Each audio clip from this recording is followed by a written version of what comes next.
Hey guys, welcome to another live stream, number 95. Wow, that's incredible. Today's topic is going to be combating emotional flashbacks. I'm going to use an example from a previous show to try to talk about that. But let me just double check everything at first, make sure that my little things are bouncing around and all that kind of stuff. Excuse me. Having a little bit of a problem today with that. Let me get over here. I did upgrade my software. I found a way to make that one thing that doesn't work. So that could cause some interesting problems. Hopefully it'll work better though. Hopefully things will be better today. Jeez. Excuse me. I'm like all phlegmy today. Not good. Okay. Old County Road says sound is okay. Awesome. I may have to rearrange my screens a little bit just to make sure that that I can follow along with everything, so I don't mess myself. Oh, here we go. This is a little bit better. So hopefully you guys have an outstanding Tuesday. Hopefully everything is going okay. So as I jump into my normal spiel, I want to start out with the disclaimers because this has come up before. Actually, no one said this recently, but I think it's a good idea anyways. I'm not a therapist. Nor am I an attorney. I'm a person who, like you guys, has been through this. I've learned some techniques and created some techniques and tips and stuff to help people get through it. And the whole point of this channel is to help people in constructive ways to get through toxic divorces, especially when you have kids, to get your life back. That's what this channel is about. If you sound interested in that, if that sounds like something like, hey, this might be something good for me, hit the subscribe button, hit the bell notification so that you get notified whenever I send out a text. No, when I post a new a new video. If you want the email, you can sign up for that at my main website, dadsurvivingdivorce.com. There's a form for that. And if you want text notifications of when we go live, send DSD live to 33222 and I'll send you a text. And I did that earlier. There's a hand. Actually, the list on that keeps growing. So unfortunately, it only works in the U.S., which is kind of annoying. But it is what it is. So, but that way you can get a text notification for whenever I go live. So, excuse me. Let me see who all we have in here and see if I can actually deal with my new mission control thing that I'm trying to do here. So we have in with us today, we have Old County Road. Hey, Old County Road, glad you're on. James F., who, if you guys don't know, he is volunteered to be a moderator, and this will be the second time that he's been a moderator. So thank you, James, for doing that and helping keeping everybody safe and making sure that everything stays on track. I appreciate it, and I know everyone else does as well. Todd Schutz, if I'm saying that correct, welcome to the live stream and welcome to the channel. I don't think I've seen you before, and hopefully this will be helpful for you. You say you've been having a terrible few days reminiscing. Okay, we can get into that too, because that does tie into emotional flashbacks. Bryce Lynch is on. It says, hola, amigos, in the Death Star working here. That's pretty funny. Chris is online as well. It says, greeting and salutations all. Cindy Toud is online as well. We got David A. Oh, David A. Welcome, Dave. Oh, you're from Spain. I lived in Spain for 3 years. I actually loved it. It was from 90 to 93. I lived in Morón, or near Morón, and was near Sevilla, and it was great. I miss it. I wish I could go back. It was great people, cool culture, awesome food. I loved it, and so welcome to the channel, David. And Shannon O'Brien is on as well, as is Joe. And let's see. Oops, everything just moved down on me, which I hate when it does that. Lyle's here. Hey, Lyle says hi, everyone. Hi to you, Lyle. Bears to Cats is here as well. Says hi, all. Such the Z is silent. Thank you very much. I I have a horrible time with names. And James is on. Says longtime supporter, first time to the live show. Well, I'm glad you could jump on. And Breaking Bombast. Hey, BB, you're on. That's awesome. Says hi. I just thought I would pop in for a few minutes. Hope you're all having a good evening. Life is good. Well, I'm glad to hear that. I know he's working a different schedule, so he doesn't really get to hang out with us much on these streams. So hopefully one of these days we'll be able to do it, or I'll just have to start doing them at different times And Miriam is on, says, hi, I'm new here too. Love your videos. Well, thank you, Miriam. And welcome to the channel and welcome to a live show. Thanks for jumping in and thanks for participating. And let's see. Oh, Debbie jumped on too. So, hey, Debbie, glad you could jump on. I didn't. That's weird. Normally we talk in the afternoon, and I wasn't sure. We didn't get a chance to do that today. So sometimes things just. It was a weird day. It was a busy day. Anyways, excuse me, having a little bit of a phlegm issue. Dang it. Sorry, guys. So before I jump into everything else, I did release the second podcast on the Break the Cycle with DSD podcast with my conversation with John Steinbeck from Brainwashing Children. If you haven't had a chance to check that out, please take a look at it, or take a look. Take a listen. Take a listen. You can find that if you go to... oh, well, that's not loading. Oh, there we go. Let me see if this is going to work on me. If you go to the main web page and click on podcast, if it works correctly, you'll see it here. You can get the show notes and the links to the different players. You can actually listen to it right on the web. And I have a summary of what we talked about and links to John's stuff as well. So I hope you guys get an opportunity to check that out and give me some feedback on it. You can, well, Old Johnny Road is giving me feedback. Says, good podcast. Thanks, Old Johnny Road. I appreciate that. And yeah, thanks, guys. I mean, starting anything new takes a little bit of time and a little bit of effort, and you can't expect it to go high order right off the bat. So I know it's going to be a little bit of time to build that up, but it seems like it's started out strong. I appreciate everybody who's taken the time and the opportunity to go on to iTunes and leave a rating and some feedback. We've had a few people do that. So I really appreciate that, because that helps. That helps make everything move, and hopefully people recognize it and all that kind of good stuff. And I hope you really like the one with John, because that was a really cool conversation. I'm still hoping to do some more stuff with John. We're trying to coordinate that now to see if we can actually get together to do some in-person stuff, maybe make some videos, maybe do another podcast. And, so stay tuned for that as well. So let's see what else we have going on here.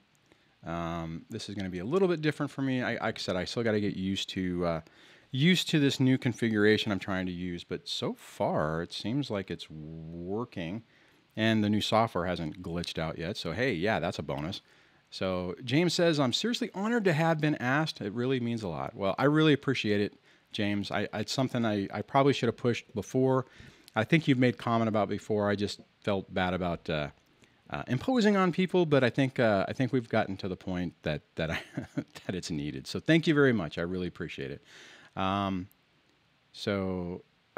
says it's Hungarian. Oh, well, that's cool. So it's pronounced weird. Sometimes I swear to God, if it's James Smith, I would have a hard time pronouncing it. So let's see. James says, lend your ear to it. Wait, that sounds right. Doesn't sound right. That's funny.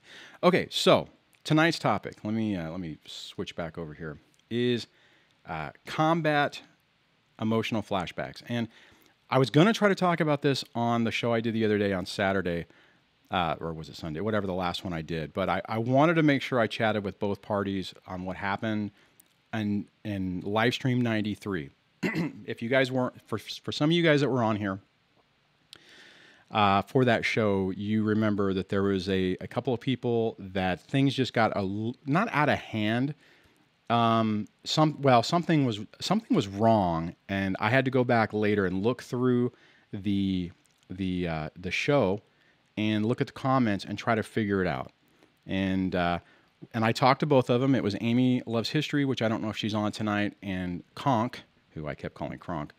And this is what happened on this, and I'm going to try to pull up if I can remember where I put it and how to do it. Okay, so if you remember what happened on that, or what happened on it is towards about 20 minutes into, or about 50 minutes into the show, there was some conversation between the two of them, and then it seemed weird, and there was a lot of odd similarities in their stories to where it appeared as though somebody might be stalking somebody. Initially, or what Amy actually thought is that Conk was targeting and stalking her. Now, I'm going to try to pull this up. Okay, so this is a screenshot. And around the time that all this stuff happened is I started doing the live call-in show, which we'll do later, and I was having problems, right? So you guys know in the last couple of live shows, I've had a lot of problems with the phone thing. I hopefully got it working tonight. We'll see once we get to that point. So what happened is, you can see right up here, this was the first thing where Conk had said, I'm on hold 2, but it's all good. Just a quick question for clarity, right? Because we were trying to troubleshoot that.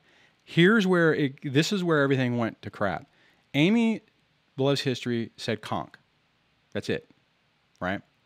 And what happened from that is he then saw that, and what I think what she, and when I asked Amy about it, I said, what I think you were doing is you were saying, hey, Conk is on the line, you know, trying to like have me see that, right? Because he was talking about some other stuff. Well, with that, and I don't have this is just a screenshot. The next thing that happened is Conk then basically said, hey, Amy, how you doing? Right? And she's like, why are you talking to me? So it was just let me get out of here. It was a perfect, well, not a perfect, it was a what do you call it? It was a perfect storm, right? Just a lot of things that just happened all at once. So now the thing is, and the reason this rolls into emotional flashbacks is we are all, especially in the beginning stage of this, really sensitive to our spidey senses are up. We are looking for problems from everywhere because we're getting it from our ex, we're getting it from other people, and we're hyper aware about what's going on, and we're trying to make sure that we're protecting ourselves, right? And when you're on these communities and stuff, you can also be, you know, you're really worried about people targeting you. You're worried about your ex finding it. You're worried about your ex trying to call you out. And that was the other thing on this, is both of their stories were very similar. Conk's story and Amy's story were very were similar, right? Excuse me.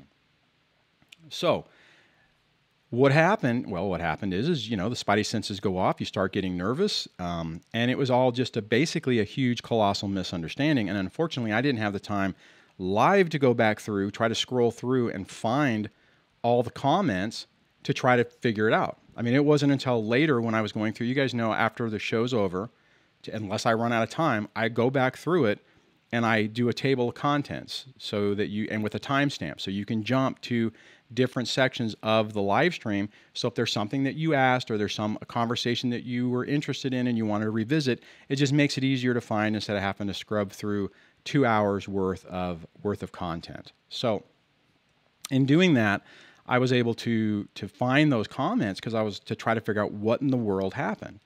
And again, like I said, I chatted with both of them through Discord or through Facebook to try to figure out what exactly had happened. And it was it. That was it. It was a colossal misunderstanding. Okay, here's the thing on this, and this is where the dilemma is that you have to be careful that you're not over paranoid, and maybe paranoid is not the right word, but over cautious, over, I'm not sure what the right word is. Hold on, I'm being attacked by cables, so let me move this around so it stops pulling on me. Yeah, Amy says, I would greatly love to apologize to everyone, especially Conk.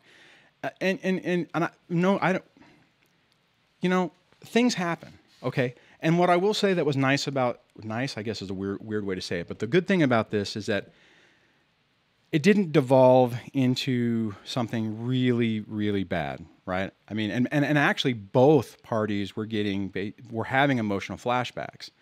You know, Amy was getting flashbacks thinking that this person was stalking her, using her story. And here's the thing, guys, all our stories are very similar, you know? And it's tough, right? Because if I started saying to you everything that my ex did to me, it could easily be construed for somebody else saying, well, that's exactly what my ex did do to me, right? So in that context of that, it set everybody off. And I know there were some people, I missed some of the conversations with other people where they were I know there were some comments where people were saying, you know, something doesn't seem right about this guy. And Conk's okay. He's joined the Discord. He's involved there. Like I said, I've talked to him there. He's just another one of us going through a really difficult time, trying to make sense of it all and trying to get his life back. Okay. Oh, Conk's on right now. Hey, Conk, we're talking about you and Amy and that situation that happened on the Livestream 93. So, okay. Let me just double check and scroll through here just so I can make sure that as I was blabbering on, I didn't miss anything or anything to this conversation, because sometimes I do that. Okay. Whoops. Dang it. Oh, I see CJ Brown 824 says hello, everyone. Well, hey, CJ Brown 824. Well, welcome to the channel and welcome to a live show. Glad you could jump on. All right. Yeah, and Kronk, I don't know if you noticed, but earlier Amy had said that that she wanted to apologize to everyone on it. Okay, so okay. Yeah, and Amy says, no, that's right. Paranoid, we had such similar stories, too similar. Okay. Here's the thing. It's a fine balance between keeping a watchful eye on what's going on and being paranoid. And we all go through this, okay? In the beginning, now this will be a little bit weird, but in my situation when I was, in the beginning stages with my ex, I was so paranoid of everything that she was doing. And as soon as she did a couple of things that other people were saying she was going to do, when they're like, oh, she's going to come after you, she's going to make up all these stories, I'm like, no, she's not. That ain't, but I was kind of defensive. I was open-minded to it, but, oh, thanks, Shannon. Shannon Lynch says, sorry, I've not been on. I've been fighting. I've not been on. I have been fighting so many battles, I'm assuming. Oh, well, sorry you're fighting battles. I'm glad you're on. Thank you so much for the super chat. I really appreciate it. I don't know if the sound, I didn't hear the, I did not hear sound. I don't know why it didn't do that. Anyways, okay. The problem is, in these emotional flashbacks, is everything is so raw, and it can really send you into a tailspin. You'll know if you're having those just if everything is setting you off. If you're driving down the road and you see a Dodge Grand Caravan and you have a panic attack, you're having emotional flashbacks, right? If someone tells you something or does something to you that is very similar to what's already happened, you're going to have these quick, emotional, visceral responses. It's basically like fight or flight mode. That's like instant. You like instantly sense danger, and you're trying to figure out what the heck you need to do and what to do to protect yourself. And when you're in that mode, it's really tough because everything really gets to you, and you get really like catastrophic thinking about what's happening. Okay, like this example I was just talking about with Amy and Conk is that, right? You're already hypersensitive, thinking that you're being stalked and smeared and all these things, that when it happens, it just really just sets you off. So how do you combat it? Well, the main thing on this, hold on, let me make sure I see here people saying stuff about sound. Oh, okay. Old Channing Russ says, I heard the music come up for her super chat. Oh, cool. I didn't hear it, which is really weird. Well, at least I got it going out. I just can't hear it. Normally I hear it and you guys don't hear it. That's really weird. Okay. Anyway, so the main thing is you have to slow yourself down and really kind of be aware of what's going on, which you already are in a hypersense for the fear factor of what's going on, right? But what I'm talking about is being able to catch when these things are happening, right? It's like if you're interacting with somebody and you're being gaslighted, it's being able to say, whoa, not to them, but just in your mind going, I know exactly what they're doing.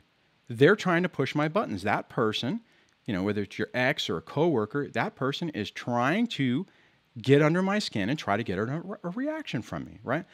And when you understand it, whenever you can see what they're doing and what's happening, it gives you that clarity to slow down a little bit and to be able to kind of think through what's going on.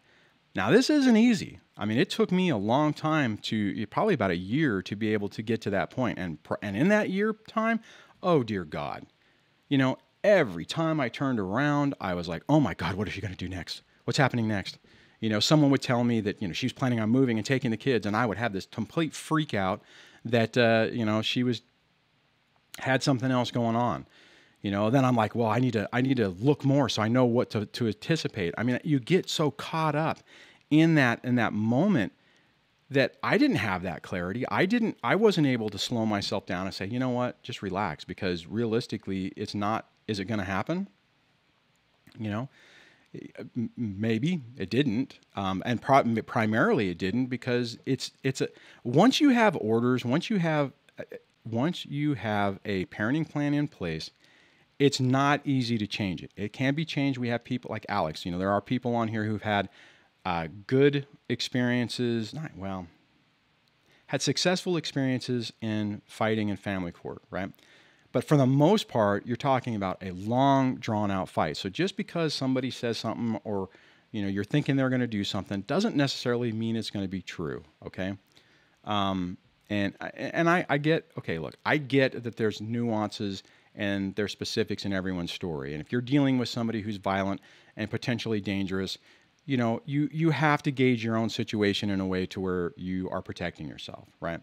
If, for instance, I really had a strong indication that, you know, my ex was going to come at my door and stab me in the chest with a knife, and that's a real possibility, or you feel that there's a possibility of it, then you need to make sure that you do things to protect yourself. Okay, I'm not saying put yourself in harm's way. I'm saying that you don't want to add extra drama. Well, maybe not extra drama. Well, kind of extra drama, but you don't want to make things worse or amplify them whenever they don't need to be. And here's the thing, guys. Honestly, oh, thanks, Shannon. Says I've been talking. Okay, now I got to figure out how to read this. I have been talking to Shannon Chancellor, the one that cry on the phone, that talked to you. She now has her kids. Oh, that's awesome. Now, that's okay. Well, see, and things change, guys. It sucks whenever you're in the middle of all this, or let me back up, not in the middle. You're in the beginning of this, and family court's still trying to figure things out. You're dealing with temporary orders, and you're trying to, you know, you're scared to death that the temporary is going to either stay what it is or get worse. And it's really scary. It's really tough. Most of the time, though, it isn't as bad as we think it's going to be. The problem is that sometimes it is, and that's where you get yourself in trouble with those emotional flashbacks, because you start freaking out because what if? What if this is the time that it does happen? What if this is the time that someone is stalking? I mean, what if today is the day that my ex finds this channel, jumps into the chat, and starts slamming me to all you guys about what a piece of crap and a liar, and you know, how I'm a narcissist, right? I mean, you know, yeah, that stuff can happen. What I've learned personally is, and I've had a lot of people tell me this, and it took me a long time to make my peace with this, is not to, you know, wait for whatever to happen. You know, why deal with that crisis today that hasn't happened, and have the stress and the drama and the anxiety and the fear with that today when it hasn't happened? Now plan, right? I mean, have an idea in your mind what to do, but try not to have all the bad parts of that happen with it. And that's where I'm at today. I'm able now I am able to anticipate what my ex will do. I have a plan on pretty much whatever she tries, what my response will be, but I don't give myself into it like I used to. Before, I used to really get freaked out about it. So let me see where we are with the comments, and I gotta get I went back today. I had to get my new prescription, which this isn't them, is completely jacked and doesn't work worth crap. So I went in, they double checked them, and now I have to go back and have the optometrist recheck my eyes to figure out what's going on. It's frustrating, and it's the other equally frustrating because I'm an hour away from it, so it's a pain. Okay, as I digress, if you guys are interested, there you go. I just shared extra information. All right. Conk says, DSD, I've been having that, what is she going to do next? Thinking for a while. However, that has dwindled this week because I started a new job and it's actually really amazingly satisfying. Congratulations, Conk. That's awesome. And that's the thing. Once things start getting stable and you start focusing on your life or your new life, their ability to really mess with you or get under your skin starts to diminish. It's really tough in the beginning whenever things don't look good. You don't feel like you have a future. You don't feel like things are going the right way. It makes it a hell of a lot harder.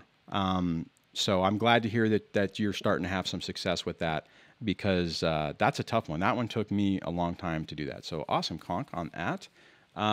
Bear says, just when I think I'm good, hits me like a wall. Man, look, the comments are popping up. Let me scroll back a little bit. Let's see.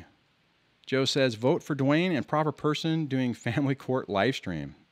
That would be cool. I wish I could do, he's not, Alex isn't too far. I mean, he's in right out of Las Vegas, but it's still about 3 hours. I might actually I'm supposed to be going back to Vegas to to meet up, do a collaboration with David. Hopefully, I haven't talked to him in like a week and a half, so I got to double check. Mental reminder, I need to give him a call, because technically I'm supposed to be doing that like this week or next, to be honest. And this is my week. I don't have the kids, so this is my opportunity to do some things. So I digressed again. So James says, Conk, that's the anxiety from the relationship abuse. Me too. Kira says, great news. Happy to hear that for Shannon. That is great news. Lyle's agreeing with Bears about it. You think everything's good and it just hits you. See, that's the other thing I wanted to mention. I said that in the newsletter. I need to make a note of that. Actually, I'll pause and I'll just say this now. Okay, things are really going good in my life. Things are probably the best that they've been in a really long time. But when I get run down and I get tired, stressed, I'm not really sick right now, but things hit me like a ton of bricks. Last night, especially this morning, I was really out of it. Actually, I was pretty irritated last night too. I was trying to do some stuff that just wasn't working, but that, coupled with lack of sleep, can really mess with my emotional state. And the good part about it for me now is I know things are good, right? So when it happens, I'm like, okay, where is this coming from? Why am I feeling down? Why am I feeling I was like this morning, I was feeling really run down and just hard on myself, not real happy. Everything was just kind of irritating me, and it's like, why? Okay. Maybe the only thing that would be better is it'd be probably nicer if Debbie didn't live 7.5 hours away. Okay, that part makes the relationship a little complicated. But other than that, things are good. My kids are doing pretty good. Yeah, there's some silly stuff going on, but I'm doing good. I'm getting my I'm gonna say mental health, but I meant physical stuff. I'm my medical doctory stuff. I'm trying to get that under control. I've noticed some things that are feeling better because I'm taking the medication I'm supposed to be taking and trying to make some positive changes. So all that stuff, is going really good. And I can still have things like you guys were just talking about, just out of the blue, just hit and make things feel just out of control. So hold on a second. I'm having a little. No, not that one.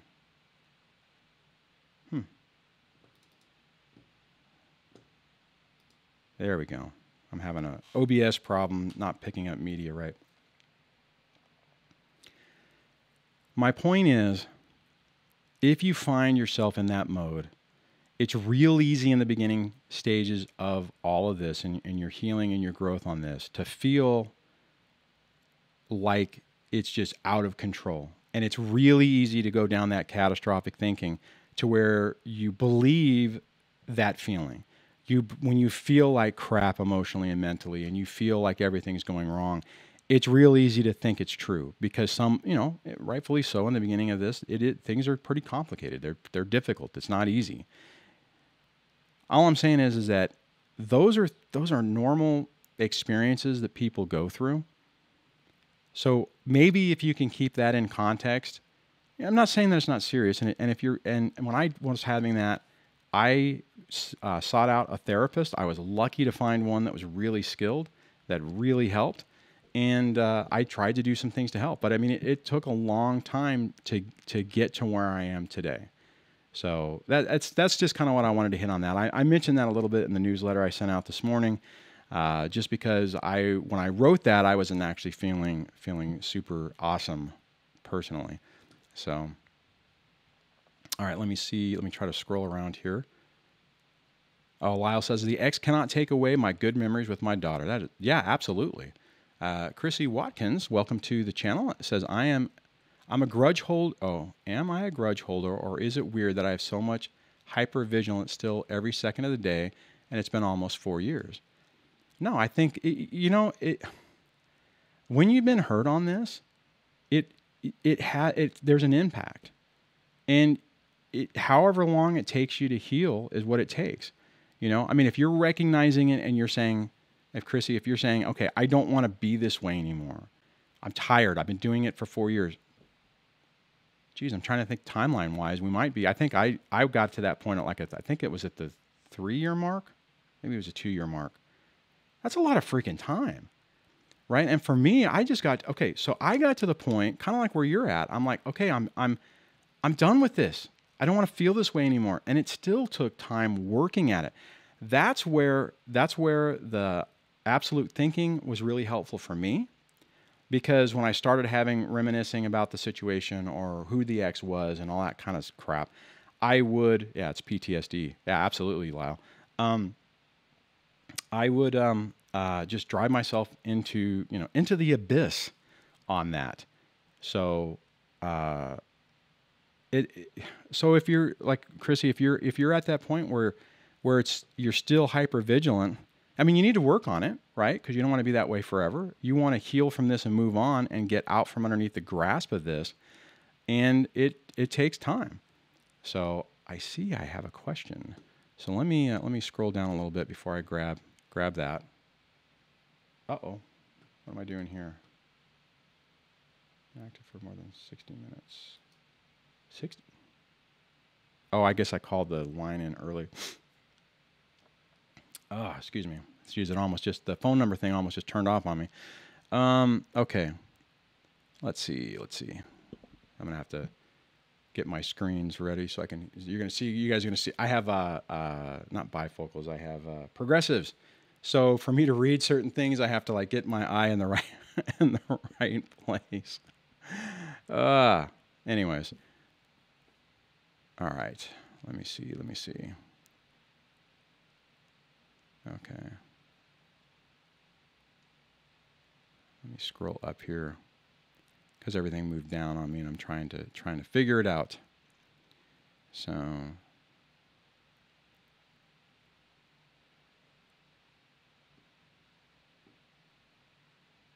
okay.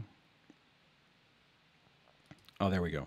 Chrissy says, "Oh, I'm divorced. I left him, but I'm the one still crying."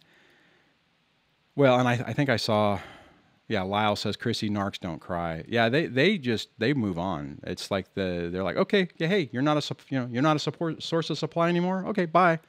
Actually, they don't even half the time. They don't even do that. It's just like click and you're a non-person. Chrissy, you got to get yourself some help on this, because you don't want to be in that mode forever. You owe it to yourself to get your life back and to heal from this. But it takes a lot of work. It takes a lot of time and a lot of work to do that. One of the things I tried, but it didn't work for me because it was just too intense at the time, was EMDR. Rapid eye movement desensitization. I can't remember what the acronym stands for, but there are things to try to help with the PTSD and to process those emotions Um,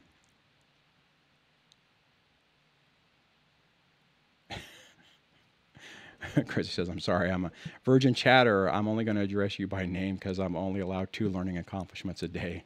At least you have a sense of humor. I like that. Good for you. Okay.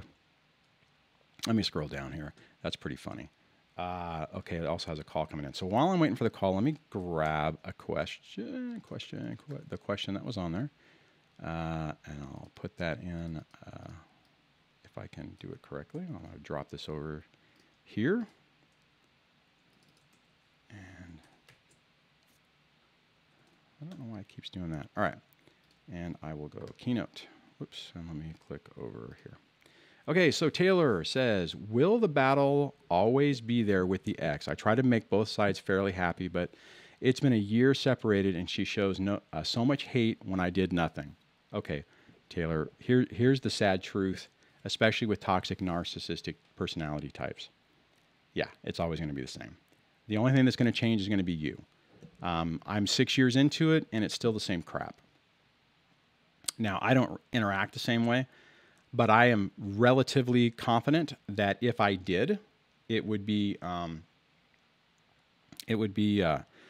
exact same thing. They don't change. They live in that same emotional state, and they're not geared to do anything different. Now that's one of the benefits that's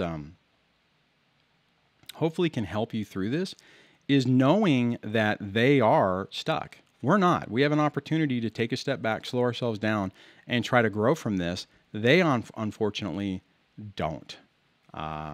So that's my take on that question, Taylor. And I'm sorry about that because, you hope, and as I did, that at some point this stupid stuff is going to calm down, that it's going to stop. But it doesn't. It doesn't. And what'll happen is even if you change, more than likely what'll happen, Taylor, is that they will recognize that they're losing control of being able to get you to engage. Like if you start doing hybrid no contact, and with that, what happens is they'll switch tactics. They'll try to reach out. They'll try to hoover. They'll do other things to try to draw you back in. And a couple of times you'll probably fall for it. And when you do, like I did, they will turn around immediately and bam, go back to normal and poke you in firmly in the eye and remind you that they are who they are. So, all right. Lyle says, Taylor, the hate, the vitriol, it's unbelievable. It's their rationalization to do what they did to you. Absolutely. A lot of projection. A lot of times they cannot get over what they think or what they did, but they're projecting it on you, that you're doing it to them. So, sorry, I'm making noise on the mic, guys. Apologize about that. Let me double check for another question. Okay. Good question. Okay. All right. It looks like there's a caller. So I'll grab that here in a second. And Jesus, I hope that this works. I did everything in the right order this time. We should be good to go. We should be good to go. Taylor says there's no chance of reconciliation. If you're asking that as a question, no, there's not. And I'm hoping you're saying that as a statement, that there is no chance of reconciliation, because maybe, let me double check and look at some of the other comments before I go to the phone. James says, the longer you go no contact, the easier it is to heal. It's like resetting a clock on healing every time you communicate. That is absolutely true. Conk says to Amy, I'm not sure how without throwing out my personal info in a big chat room. Oh, okay, so I missed part of that. Sorry about that. James says the best closure you can get is living your best possible life for you. Yeah, that's a good way to put it. I mean, a lot of people say that's the best revenge, but that's a good way to talk about getting closure. Because what happens is whenever you start living your life, their grasp on you basically starts falling off, and you don't care anymore. And it takes a while to get to that point as well. Oh, Terry George, welcome, Terry. I don't think I saw you on earlier. You say, you are growing, and I can assure you all the best is yet to come. The illusion is no more and never was. Good point. I like that. All right. Let me look down. Chrissy says, I'm the girl who doesn't want him, but I don't want anyone else to have him either. Even I know that's not right. Well, part of the problem with that, Chrissy, I think, and this is taking an assumption on my part, is part of it is that you get into that mindset that you don't want them to be happy. And I'm trying to let me think through this the way I want to say this. What I mean is that okay, the problem I had with that is, why couldn't we make it work? If she could make, and she might be dating now, but for the most part, she's hidden everything for the last 6 years. So it's not like she was out gallivanting around and hanging out with people. And here's the weird reality with that is, had she done it, had she had boyfriends and stuff like that, it would, and actually be honest, the first few times that I did hear she was going out, it really messed with me emotionally, because it's like, well, wait a minute, why couldn't we make it work? 21 years, and it just messed with my head. But equally so, when she wasn't doing anything, it's like, well, what, I'm such a piece of crap that nothing is better than me, right? It's one of those things to where you just get you get wrapped up in it. Mike says you want them to suffer like you did. Absolutely. And here's the key on this, is they are going to repeat the exact same thing. So even if you see them happy with somebody else, posting on social media about how great it is and how they found their soulmate and how everything is wonderful, you have to remember, it was the same thing that we went through. It was the same, it was the same illusion that they were presenting, but they did it with us. So why would we think it's anything different? When you roll the clock back, all of us were under the impression that we were happy and in love and found the right person, and that the love bombing was real. So they're going to do the exact same thing to the next person. I see another question, but I want to take one of these callers. Where did the question go? It just scrolled up. Come on, man! I just saw it. Oh, there it is. LJ had a question, so I'm going to grab this, and then I'll hit the question after I do the caller. So it looks like we have a couple of callers. So, I'll take John first. I think it's John. Oh, and I lost Conk. Conk just dropped out, and then I was going to take him next. But if you want to call back in, Conk, you can do that. All right. Let me hold on. Let me make sure I hit all the buttons right.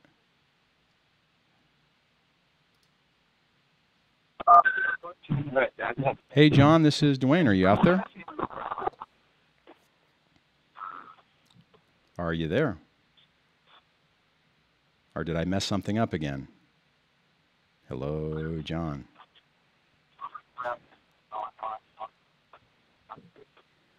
All right, I'm going to return him to the queue, because if he was talking to me, I could not hear it. You guys will have to tell him. I'll have to look and see if I heard him. I heard it talking in the background. Oh, Conk says my phone service is weird. I'll call in again. Okay, while you're calling in, I am going to pull up LJ's comment, keynote.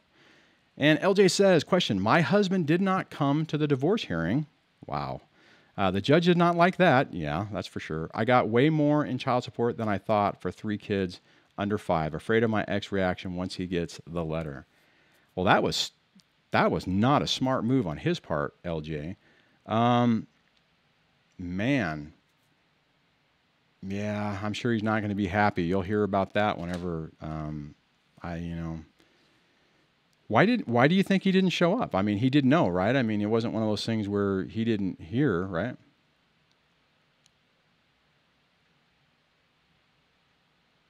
So I can see Conk says that I could hear the radio show when I called into the waiting room.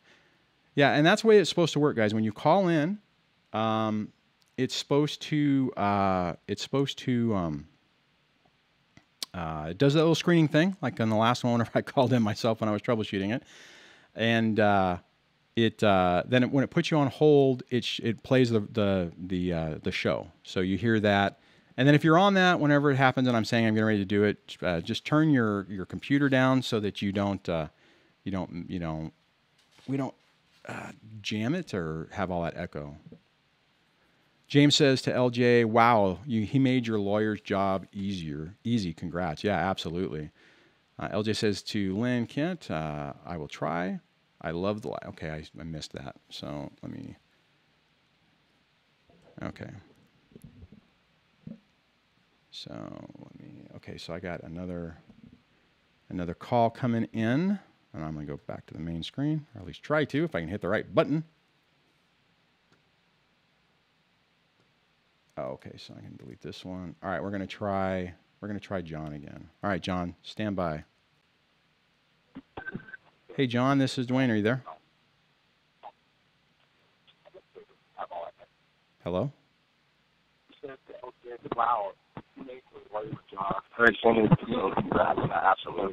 Hey, are you there? I will try. I love the live. Okay, I missed that. All right, so I'll return that to the queue. So I think it's working. I don't know if you guys heard that in the background, which, I didn't necessarily want you to hear, but okay. So, all right, let me look at the comments and see where we're at.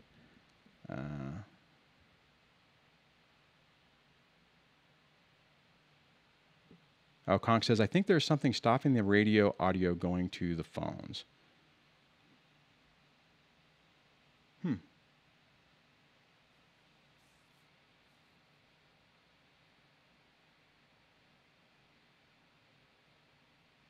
Okay, I'm connected.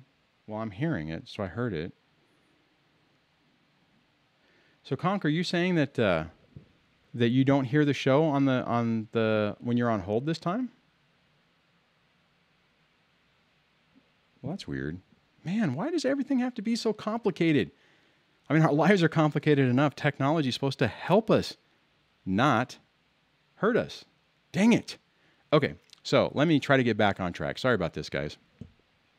Lynn, let's see here. Lynn Kent says, Conk, you're looking for validation. You will never get validation from the narc. It's all about control. That is absolutely true. Great comment, Lynn. Amy says, well, it's his own fault. Could I ask what you got for 3 children? Probably pretty good if he wasn't even there to fight it. Mike says, Dan, she's already on to a new boyfriend who she loves after 2 weeks of dating. Wow, it took 2 whole weeks? That's probably a new record for length, right? It doesn't make my kids smile because my kids are totally confused. Yeah, Mike, weren't you saying that she's on to like the 3rd one now? Is that what you said? Or did you already? That'd be really annoying if I just read that in there.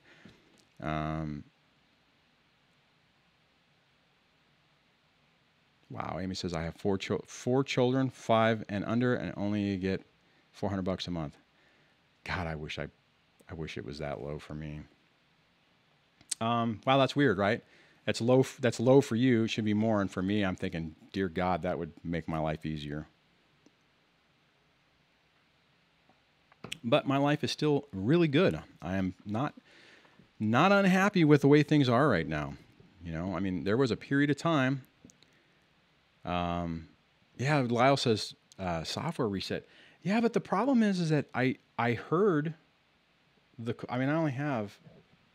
It's the same person. I don't have another caller to test it, but it sounded like it was working. It just sounded like he had his phone down and wasn't listening to it, and having another conversation, not with me. So, anyways, Chris says, narc brainwashing at its fullest. Dan says, can and string default. Can you hear me now? Yeah, exactly. David says, they don't love the new supply. A person who treated you with so much contempt and toxicity can't simply turn it all around in a couple of days and fall in love with someone else. They cannot change. Yeah, it's all love bombing, and it's all just trying to suck the target back in. Okay, so it looks like we have another caller, so I'll grab, oh, wait a minute.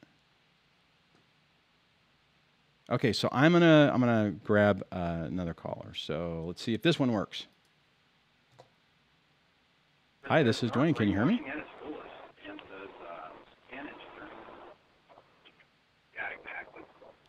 I can hear stuff in the background.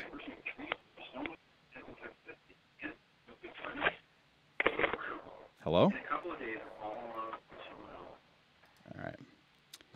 So, man, I don't... Hey, Debbie, if you're around, can you call in so we can do a quick test? Because it sounds like either something's wrong, or it's operator error.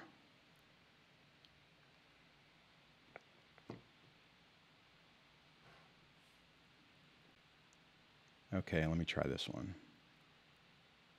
Let me delete this so I don't grab that again.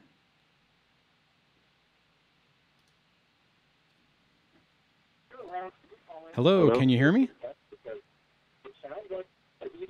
Check, check, check. What in the world is going on?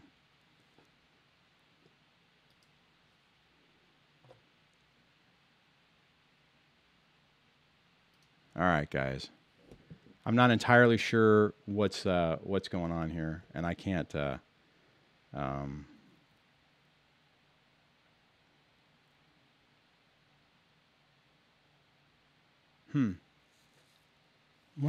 you know what? Let me double check to make sure. Maybe. All right. I'll tell you what I'm going to do. I'm going to drop me,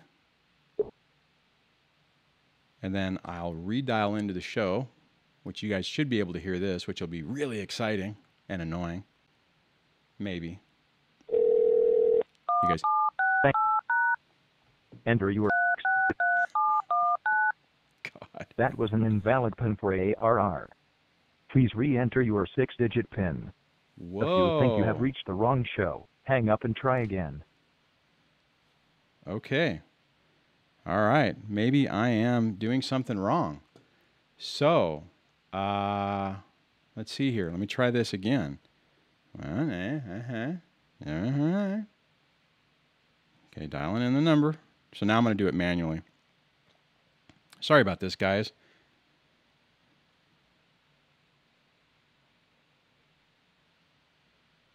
I wonder if my pen got changed.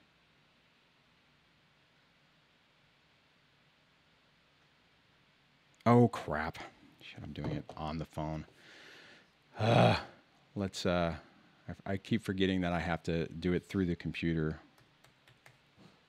So, you know what, guys? I really apologize that I keep having to troubleshoot stuff. It's really frustrating. Not what I had in mind. Okay. So that should be using my phone.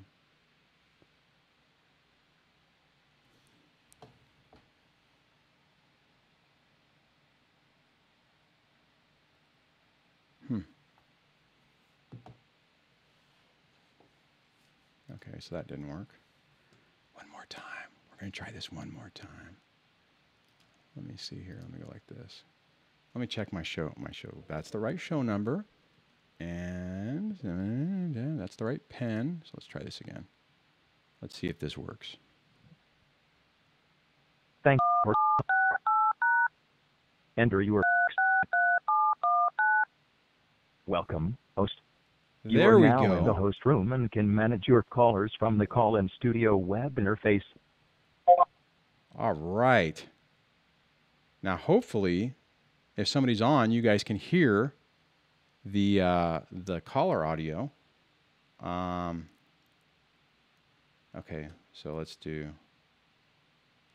I'm gonna grab Debbie. Try to, anyways. Hey, can you hear me? Okay, I can hear me. Debbie, you're there? Hello? Wow. All right. Now, hopefully, Damn it. if somebody's on, you guys can hear. Okay, well, I guess I've screwed something up yet once again. Oh, you know what? I know what I did.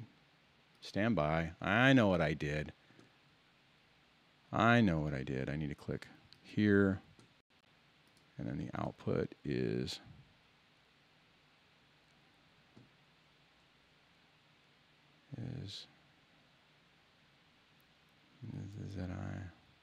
okay, I'm going to try to pull Debbie back in. Oh, she hung up. Dear God. Oh, crap, I just hung my... Oh, my God. I just hung up myself. Like, man, that phone number, I don't like that phone number. I'm going to try this one more time. Dear God. Here, I'll turn off the caller audio so you guys don't have to listen to that. And while that's trying to do that, let me look at the rest of the comments. Oh my God. Hey, it says it. Okay. All right, let me make sure. Okay, I don't need video. Mic audio. Mic audio. Okay. I think I have it. Let me see if I can. Let me try this now. Hey Debbie, can you hear me? You can? Oh, hi. Dear God. Yeah. All I had to do was pick a couple of buttons and click the right thing and burn some incense. And now, okay, yay, sound. Conk says there's sound. All right. Oh, okay. I think I need to write this down so that I can remember how to do it so I can replicate it. Okay. All right, thanks, Debbie. So I'm going to go ahead and drop the call. Thank you. Talk to you after. Okay, no problem. All right. All right. Dear God. Okay. And we have a few callers on. Let me check and see what we have. And let's see. I'll grab John. Hey, John, this is Dwayne. Can you hear me now? Dwayne, I can hear you. Can you hear me?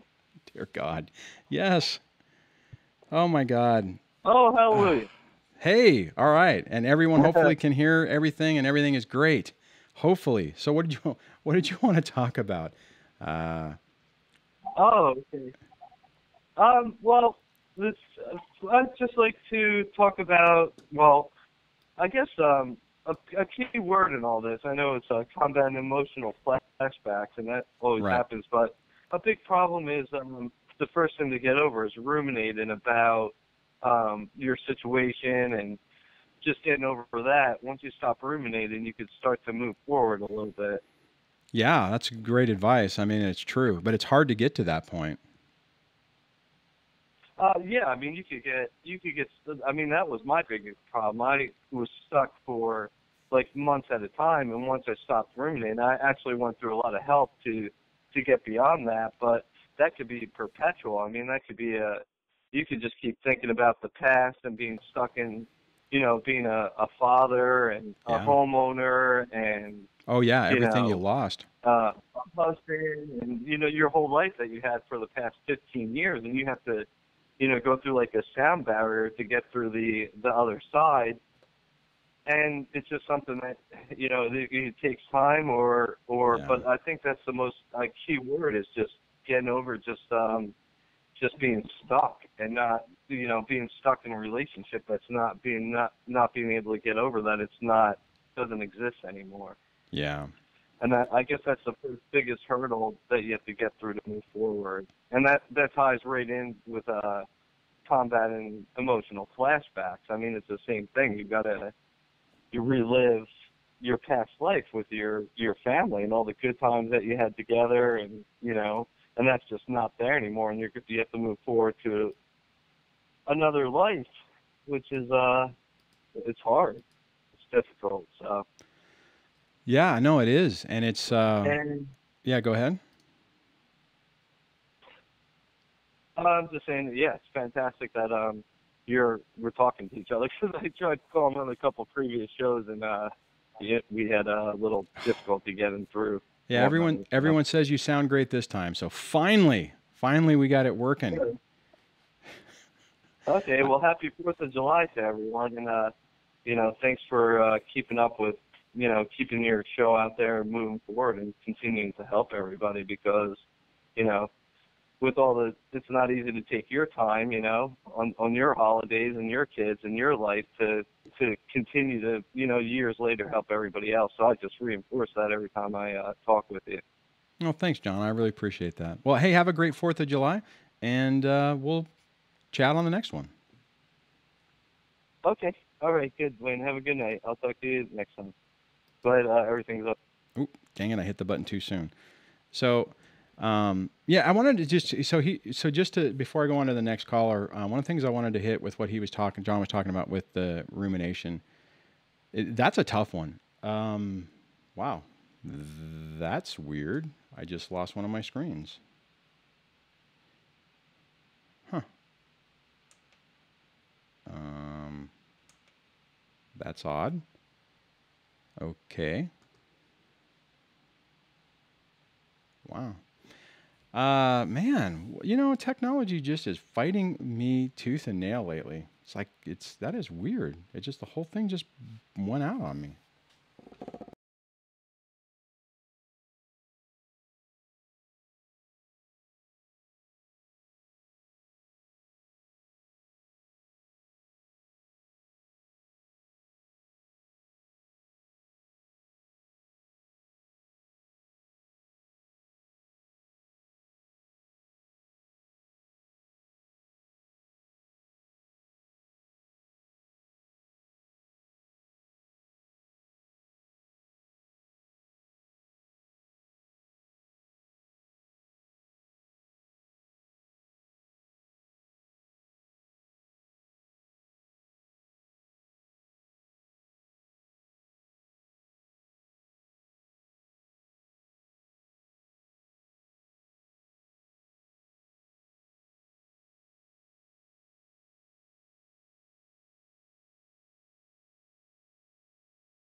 Check, check, check.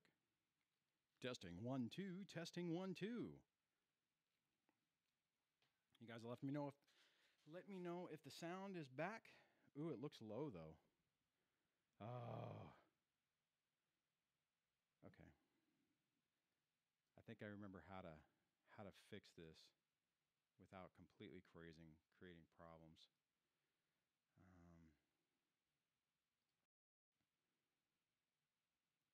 Okay.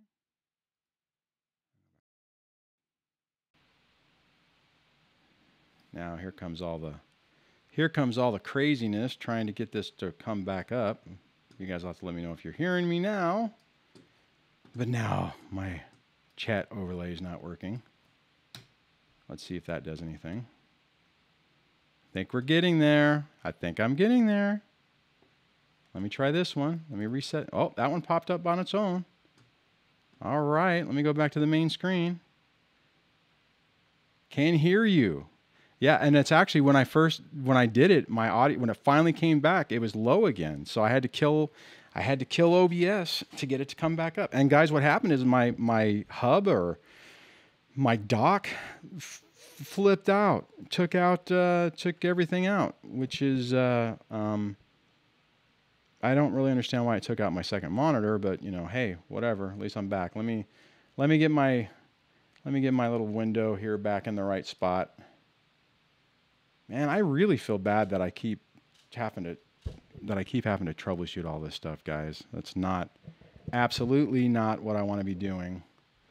All right, window preview, window projector. Okay, come on. Window projector source. That's not helping me.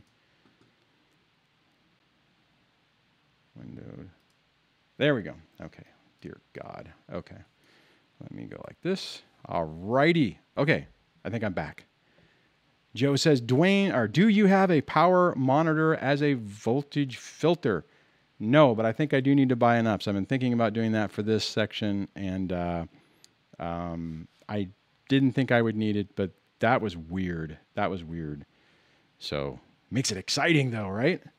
And there's actually another caller in the queue, and I'll grab that in a second. Let me just see what the comments were while everything was going.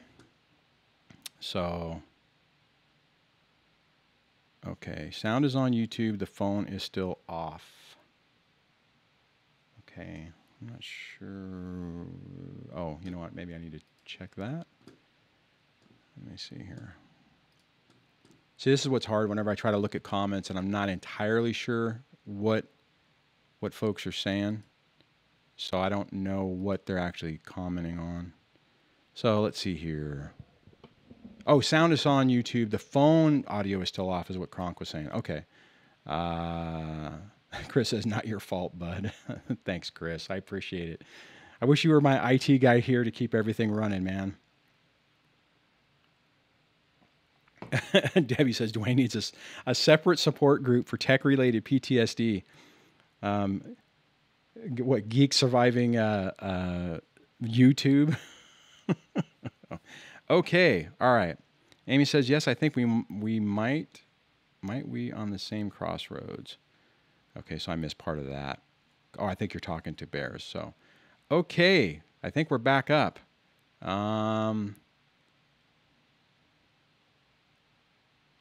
Yeah, pretty much Lyle says reboot, reset, reboot, safe mode. Yeah, pretty much that's what I did. The only thing I didn't do is I didn't actually reboot the computer, but I rebooted all of the interfaces, and the software. So, all right, man. Oh, okay, Bear said you had a question you were talking about. Was that a question for me or for you guys? If you want me to cover something, Bears, just throw it a question and I'll do that. And I'm going to try to grab this other caller. Let's see here. I'm keeping my fingers crossed that this is going to work. Hey, can you hear me? Hey, Dwayne. Oh, that was loud. Yeah. Hi, can you hear me? Oh, dear God, that's loud. Yes, I can hear you loud. How's it for you guys? I got to turn that down. All right. Do you have me on the show live? Yes. Yeah, you should be. God, my levels seem a little hot, too. Can you guys hear him? Yeah. See, now I have to wait for the delay. I can't check it. Now I'm on the show. No. I was asking if anyone else. Well, I hear you. Yeah, go ahead. There's a serious time delay. Much more than normal. It's like almost 30 seconds. On the phone? Yeah, this is your problem. Your stream and your hold audio are way out of whack. Oh yeah, no, it definitely way will out be. Of time. Yeah, that's for sure. So, yeah, that's unfortunately that's the nature of the beast on this stuff. Everything basically runs at about a 15 to 30 second delay. So every time I ask a question, I have to wait for 30 seconds for someone to answer. So, but you can hear me okay on the phone, right? Well, yeah. Are we in time on the phone? Yeah, I think so. Okay. Yeah, that's almost a normal delay. But I was timing the hold audio with the stream audio, and they were way out of time, like 30 seconds out of time. That's why when you went to the caller earlier and you heard him just chatting, he didn't know that he wasn't hearing your audio in real time. So he wasn't hearing you.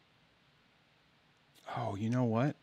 And I can't fix this now, but I may have forgot to hit the low. Normally when I set this up, I turn off the DVR and I run at low latency. And maybe it didn't do that this time.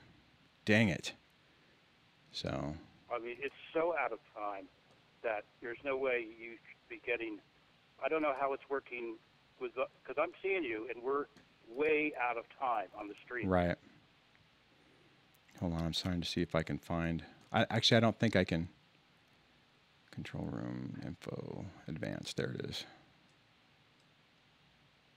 Yeah, shoot. I forgot. Okay, that's another setting I forgot to do. Normally, I set the stream optimization to low latency, and I didn't this time.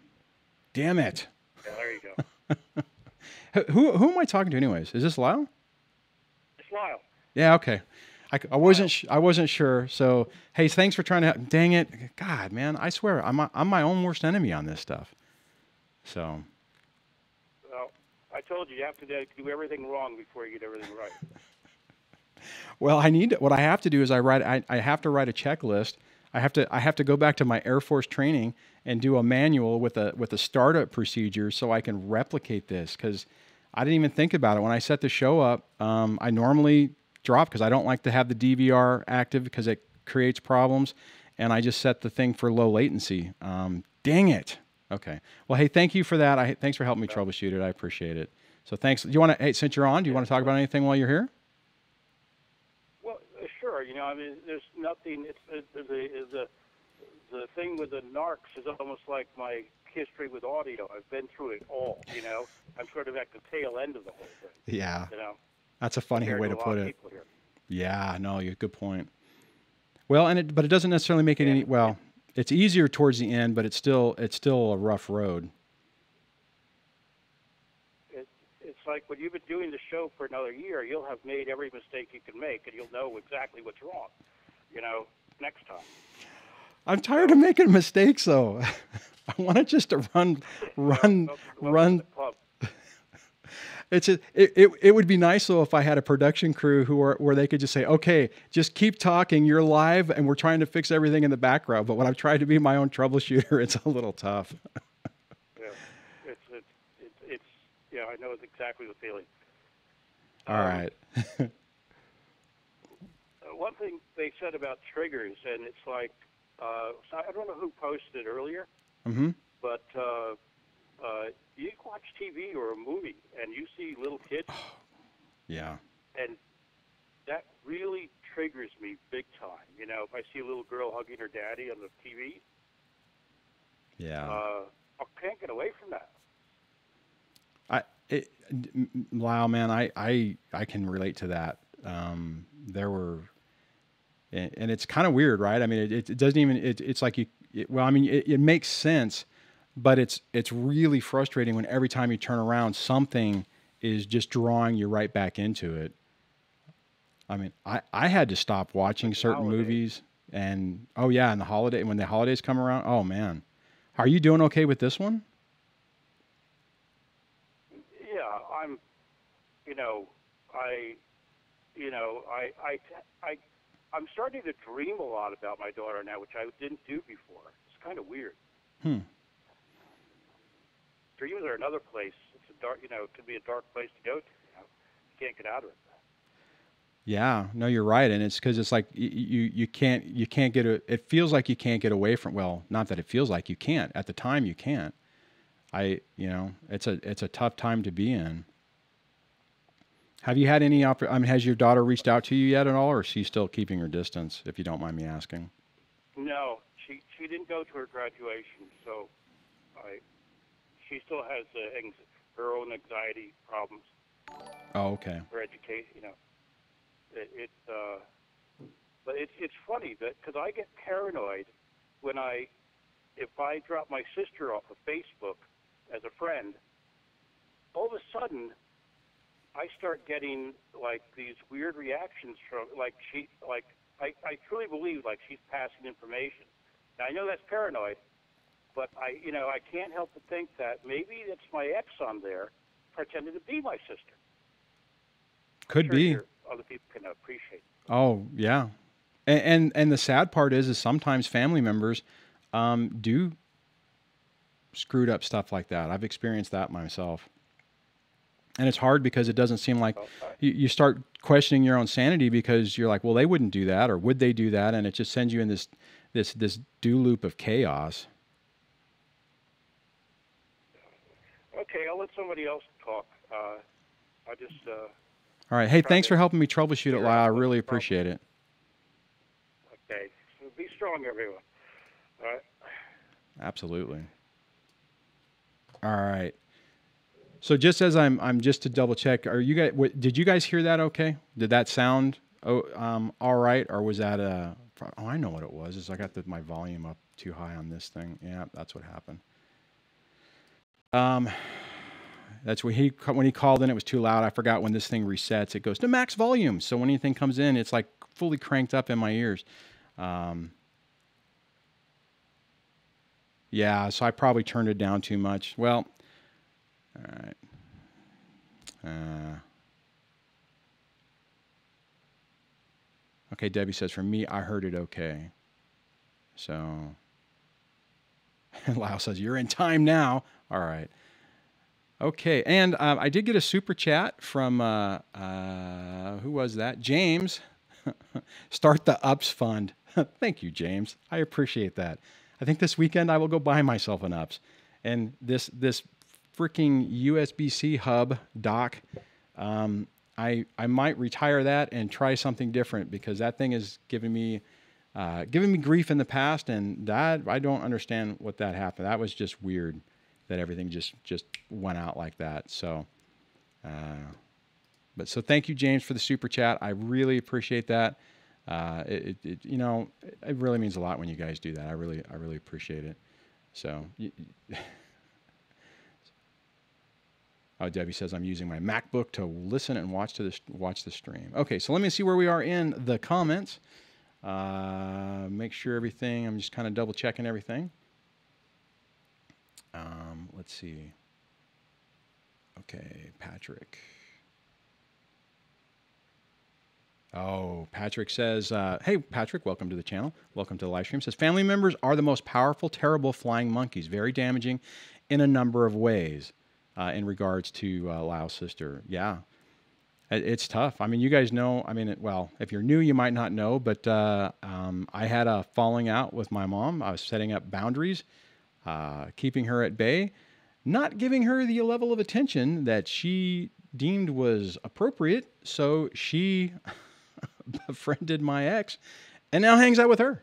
So I basically went completely no contact. And this period of time is my ex's time with the kids for vacation. This is the period, or actually starting to technically the holiday is hers. So she was going to get Wednesday anyways. I went over this in the calendar during the last show, and yeah, they're all going up. My ex is going up and hanging out for I don't know how many days with my mom.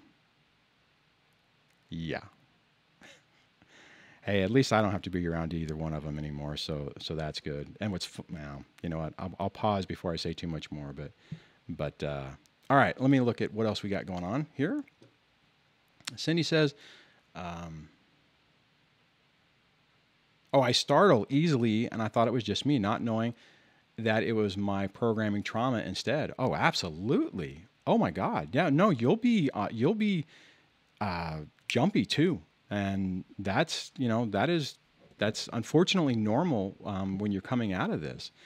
But the good part about it is with how much we've been traumatized, as we get better, it's easier to see the improvements, kind of. Sometimes we don't see the little improvements, the micro improvements, but they're actually there. Sindy says, DSD, same here, but with my brother and father. Yeah, it's tough. It's tough when family members, people that that should be on your side unconditionally, aren't. And I mean, there's a lot of people on this channel who had their narc exes, and their bad family of origins team up and hang out together. And it's soul crushing when that type of stuff happens. It's really painful. I mean, I can kind of joke about it now and be okay with it, but it was not a good time. So, all right, let's see.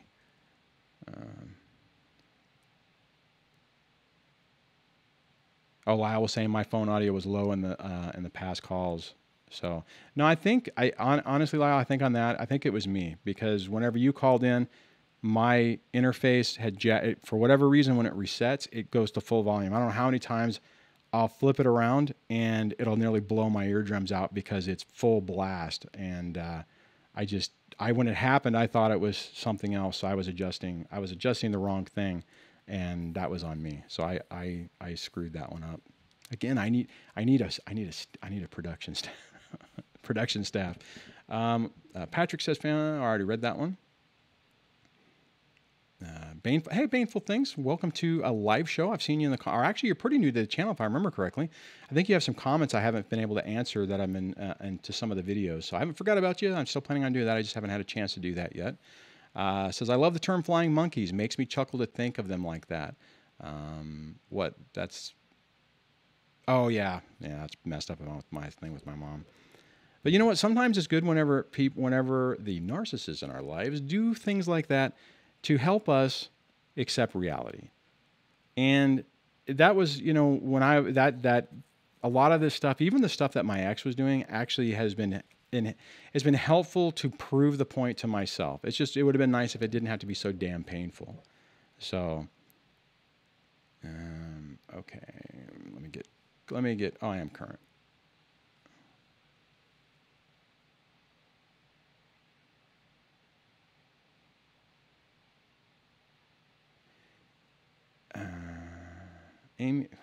Amy, I'm trying to read your comment here. I'm having an intimate relationship with my stepdad.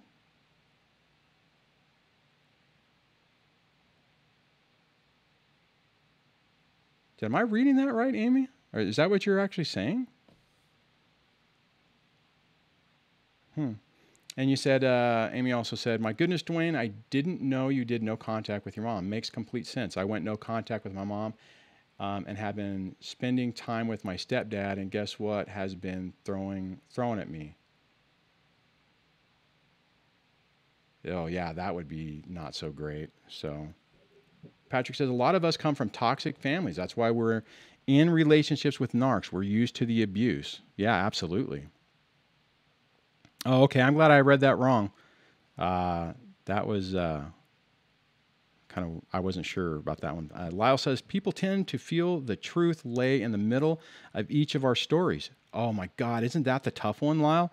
Yeah, no, it's not that way, but this is the way how others will see you. Yeah, that's a great point. And that absolutely happens. And it drives you insane if you're sitting there trying to deal with somebody else who's a mutual friend, and they're giving you that, well, you both are just being difficult. You both need to try harder. One of you needs to do this. One of you needs to do that.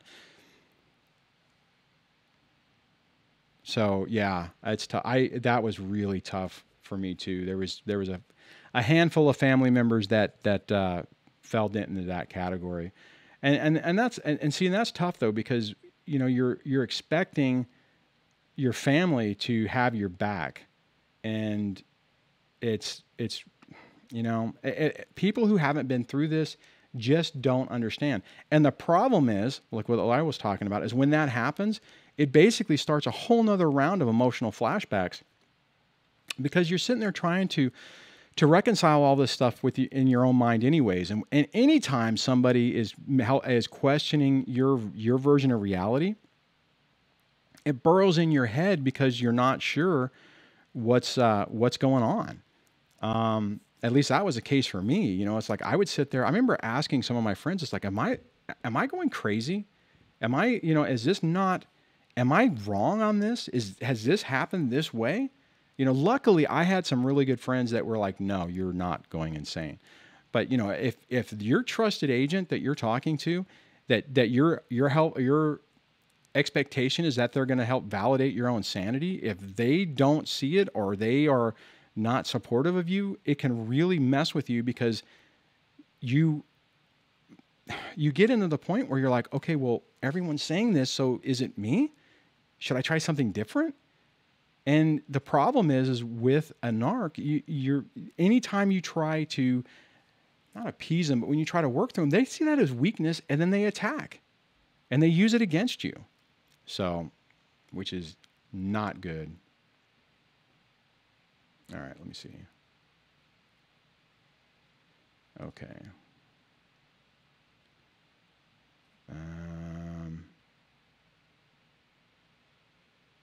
Baneful Thing says, anyone else sometimes feel physically ill from the stress they cause? Yes, absolutely. Very common. Well, I mean, stress causes physical problems anyways. So yeah, absolutely. I think that's really common. I used to have that. That's a good point. Lau says, this is why they get away with what they do. Yeah, because they can play in that gray area, and where people think that both of you are being difficult and both of you are equally making the problems. Now, the difference is they're even more sly at it, because since they're playing that game, they can make it seem like, well, I'm trying to deal with them. I'm available, but they won't answer my emails. They won't, they fight with everything. I mean, it's like, it doesn't matter. They're going to spin everything around against you. Excuse me. So I think that that's where it's really important that's why these communities are important, because you kind of have an external source who can help you validate your concern. And people have similar experiences, so you're not alone, right? So that when someone says, like we were talking about earlier with your family basically turning against you, I mean, that seems completely insane. Nobody's going to believe that. And the other flip side to this is what happens is if someone hears it, there's a good chance they'll go, wow, your family member, your brother, your mom sided with your ex? And the normal tendency is going to be, okay, so so something's wrong with you, right? So, I mean, it's just really, really tough. I mean, I remember, the close friends I told when some of this stuff happened, they were just like, what? It's like, you got to be freaking kidding me, right? So, it's just, and it goes back into the absolute thinking to where you have a framework to remind yourself that I'm dealing with a narcissist. I'm dealing with somebody. It's like I'm trying to doing this in my own head. Okay. My ex is I am convinced is an undiagnosed NPD. I don't have a diagnosis. I can't prove it, but all the traits are. So that's the case. And then when your family happens, it's like, holy crap, my family of origin is toxic. They fit all these patterns. And then you can start making decisions based on reality instead of the fantasy of what you think, the way you think things are supposed to be, and the way you think family is supposed to be. So let's see. I think Lyle says, we are not alone. Yes. And thanks to Dwayne for this outlet. Oh, thanks, Lyle. I appreciate it. I appreciate the support. And Todd says, oh my God, yes, I would literally get sick to my stomach when she would rage on me. Yeah, absolutely. Baneful Thing says, Dwayne's helping to keep me sane. Well, thank you. I'm glad this whole thing is helping. Shannon says, yeah, they're the, then they think, Oh yeah, then they think there's something off about you. Sorry about that. I was having a hard time reading that because it's a little bit smaller than I normally do. I guess I could do it over here. Actually, so Mike says, apologies to non-religious folks, but remember, vengeance is mine, and recompense their foot shall slip in due time. For the day of the calamity is at hand, and the things to come hasten upon them. Actually, to be honest, that they are bringing their own doom to themselves. It's, you know, they might be your narcissistic family or ex or whatever might have the appearance of getting away with things. Guys, they just keep bringing the same crap onto themselves. Yeah, they might be able to steal and take and hurt someone else to get what they want, but it's gained from a dark place, and nothing good comes from that. Nothing good comes from that. They everything is toxic. Everything is nasty in their lives. You know, I mean, it's tough though when you're looking at it and you feel like they're getting away with everything, and to realize or to accept the fact that they are actually destroying everything. They may get some temporary benefit from it, but that's it. Oh, Amy says, accusing me of having a romantic relationship with my only father figure. Yeah, this is bad in the family. Yeah. Okay, so I see what you're saying. You were saying that now your mom is saying is going down that pit of hell. Yeah, I'm sorry. That's tough. And especially if it's the only father figure you've had your entire life. That's okay. I get what you're saying now. So thanks for the clarification on that, because that read wrong initially. Okay, so I have another caller. I am going to try to grab them now. Like Lyle was saying, this is like a 30-second delay. So caller, I'm going to grab you in a minute, and I'm going to babble on a little bit before I grab you. So prepare yourself. Listen to the phone. And then next time I will hit the right button so there's not so much latency in the thing.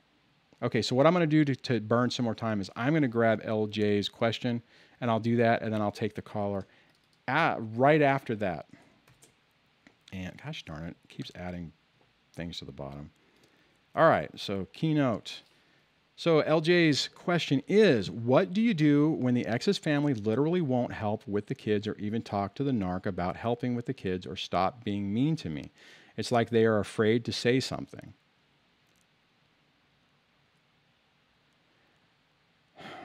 Well, you can't expect, I mean, typically, and especially in narcissistic divorces, they're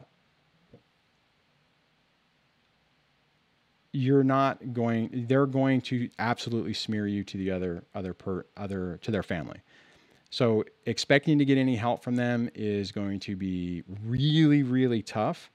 And in some ways you may not want it because, like you're saying, they're talking mean to you. You just have to find different sources for people to help you. Or, I mean, take care of it yourself. I mean, it's really tough, and it's.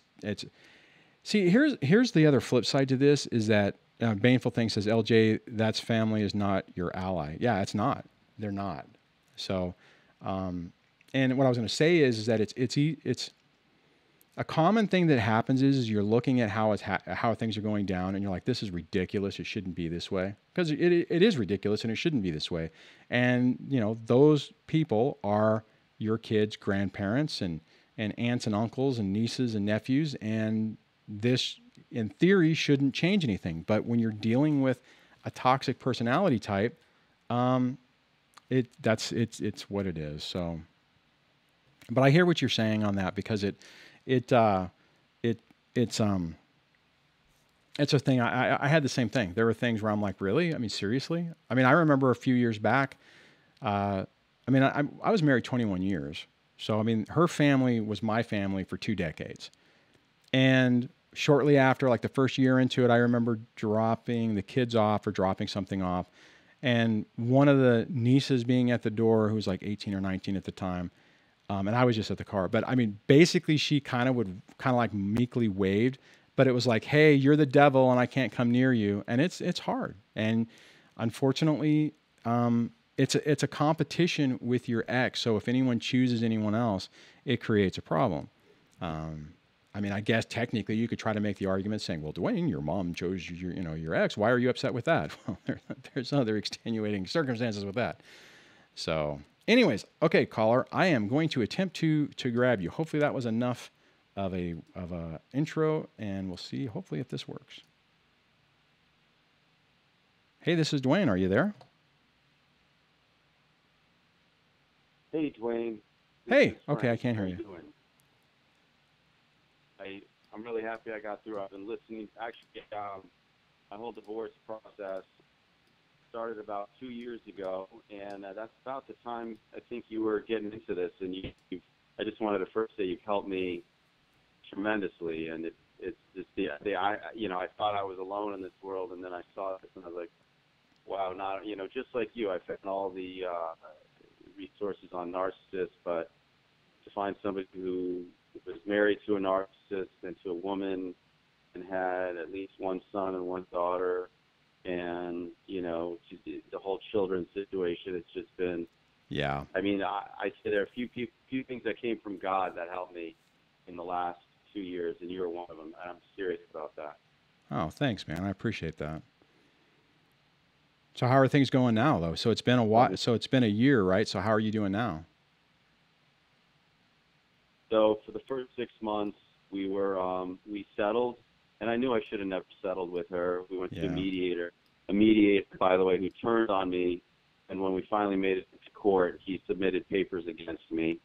So it's been crazy. She's incredibly, obviously this goes with the PD, but she's incredibly manipulative, but she's on a different level because she's not only manipulative, she's very smart. Yeah. And she's also those very are the rich. dangerous ones. And yeah, she's very wealthy and she's very power hungry. I live in a city where, it's a lot of it's about power and control.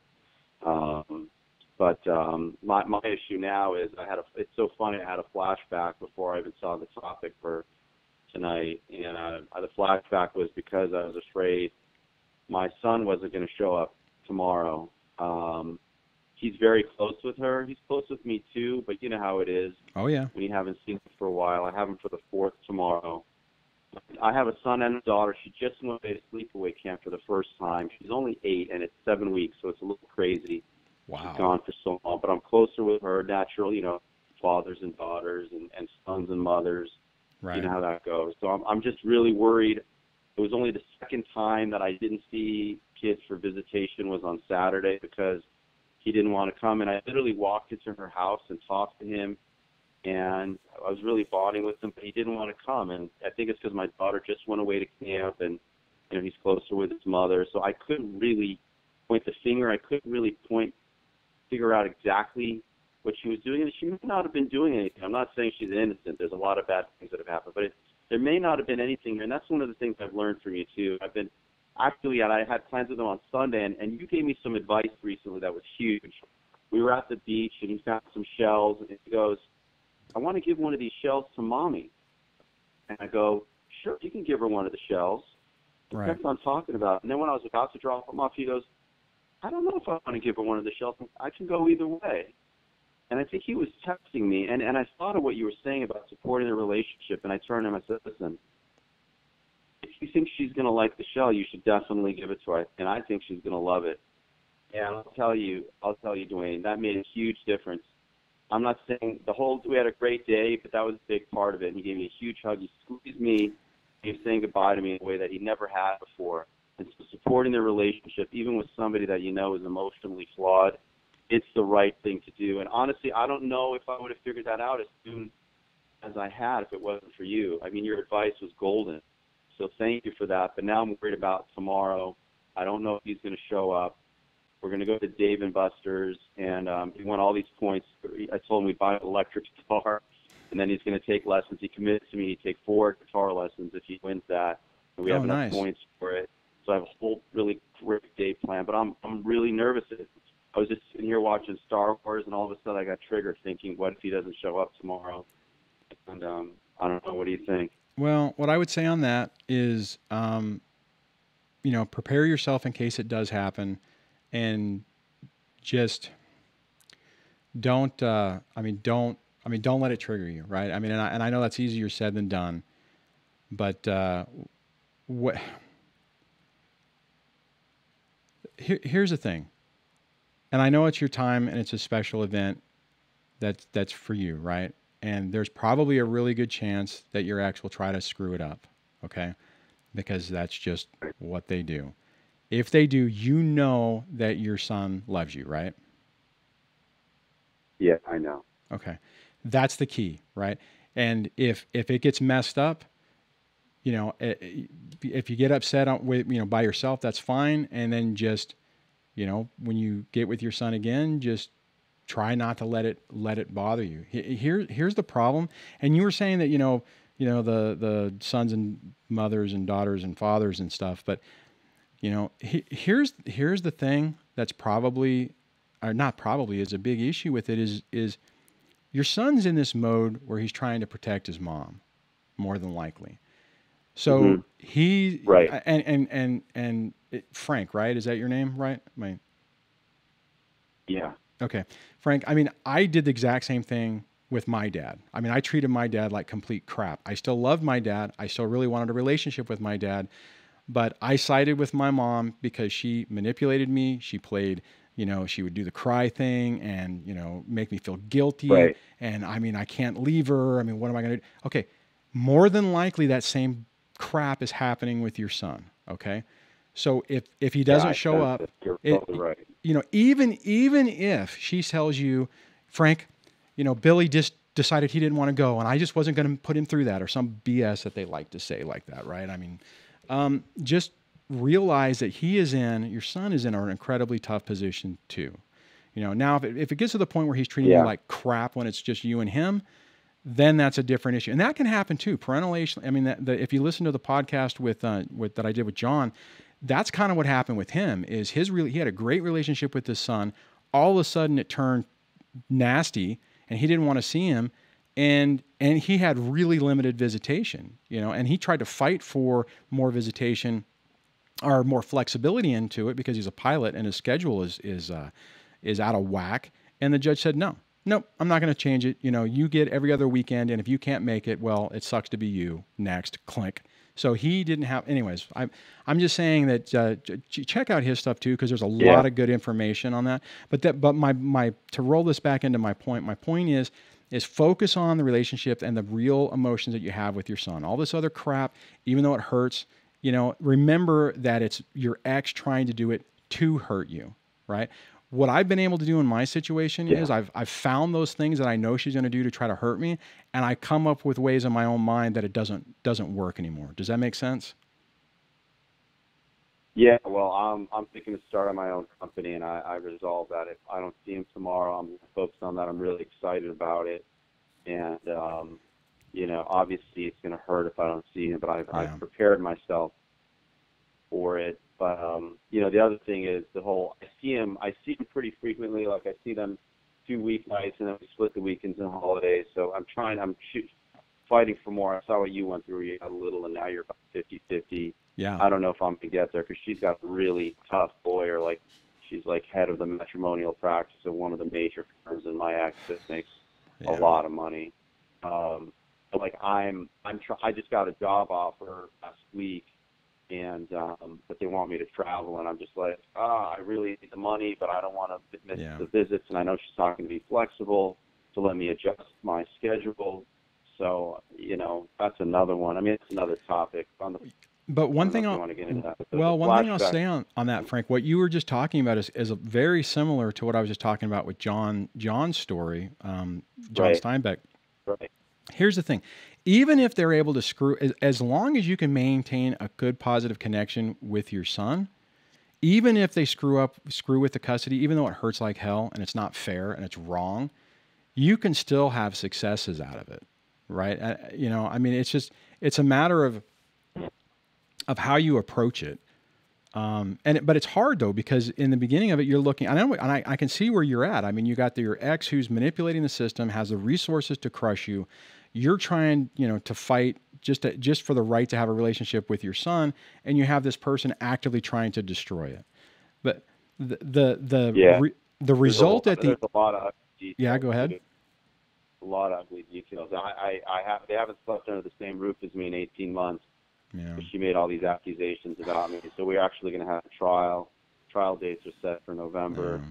I had to change lawyers like 3 times. I got a guy actually representing me for free, which is crazy. He represented himself in a similar case where forensic basically said that he was an unfit father, and he basically went after the whole forensic report, had it reversed, and has good visitation with his son. Actually, I had a similar situation where there's a forensic that actually she manipulates everybody. The forensic believes her. We have a parenting coordinator who I agreed to see because I knew I'd need some help from a third party the whole time, and I figured it would help me. But she's sort of turned on me. I'm actually meeting with her on Thursday to explain why I think she should be off the case because she's biased against me. She said stuff like, well, I don't see why you're complaining about visitation. You know, years ago you would have only had every other weekend. And I was just like, is she serious? And so, like, wow. there's a lot of bias in the system, but my ex is also, she's just a very good liar. She's just amazing. It's amazing what these people, and it's not just, I see it's the personality disorder. They're so motivated to lie, and it's now that I see actually what she's capable of. I didn't even see it while I was married to her, but now through the divorce process, it's shocking how manipulative and how good they can be at bringing people to their side. And triangulation is one of the key characteristics, right? Mm-hmm. And it's just amazing when you actually see that happening, and you're on the receiving end of a lot of bad stuff from that. It's in some ways it drives me crazy because it hurts me, and other ways I'm literally astonished to see somebody get away with this. Yeah. That so many people could be manipulated by one person. It's shocking, just shocking. Yeah. No, I hear you on that one. Well, I mean, I'm glad you have someone in your corner who has successfully dealt with this. I mean, and the thing is just,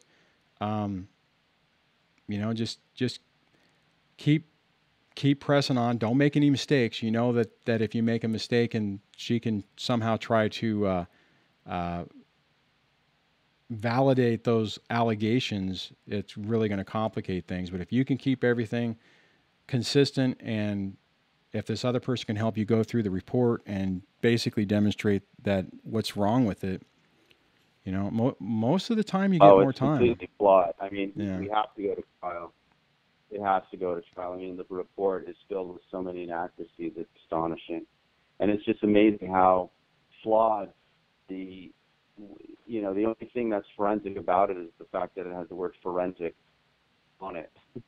I mean, it's just so unscientific. It's just, there are claims in there that were made by me that weren't even presented to me to even be able to respond to.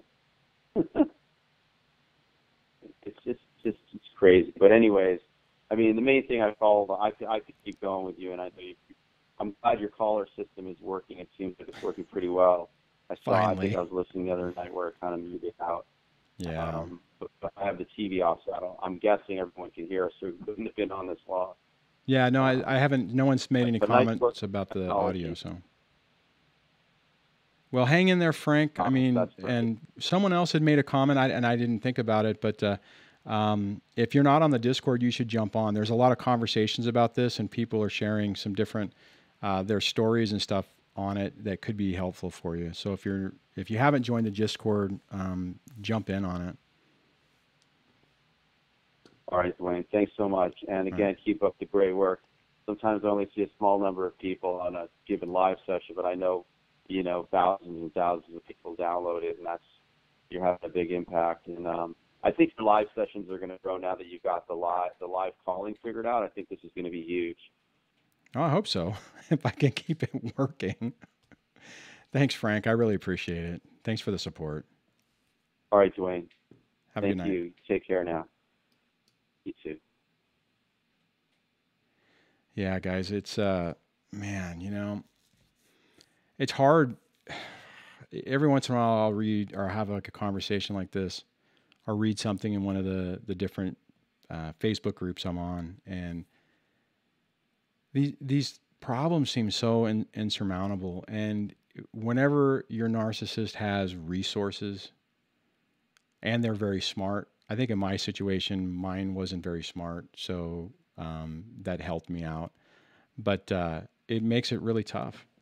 And when someone is that evil and is able to manipulate the system and manipulate people and I mean, think about it. What they're able to do is they're able to read people, right? So what they're doing is they're watching these evaluators and they're paying attention to the conversation, right? They know how to drive a conversation and see and manipulate. Basically what they do, they know how to say something, and if it falls in line with what they think, they know how to push it a little bit more and gauge what's going on. Now, a good forensic person or a good custody evaluator should be able to see through that crap, but sometimes they can't. I mean, there are people who are very, very intelligent and versed in narcissistic type of behaviors, and they can still get sucked in by a narc.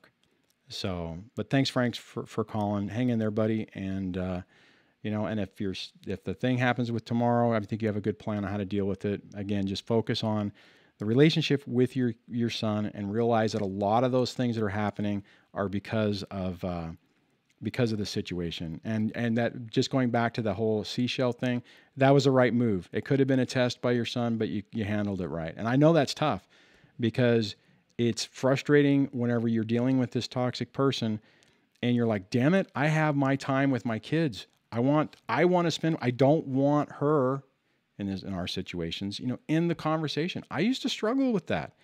It's tough whenever your kids are drawing that back in. So anyways, okay, we are rolling up on the 8:00 hour.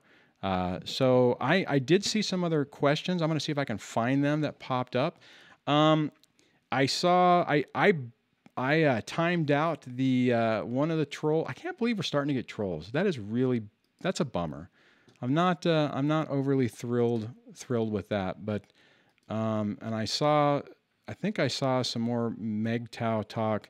I think what I'm going to do is, I am going to see if I can add that as a word to block. So, but James and Debbie, since you're both here, if you see anybody who is doing something inappropriate, click on the three little dots on the right side of their name, and then you should have extended options to do things to their messages and stuff. Okay, so let me do a search on questions.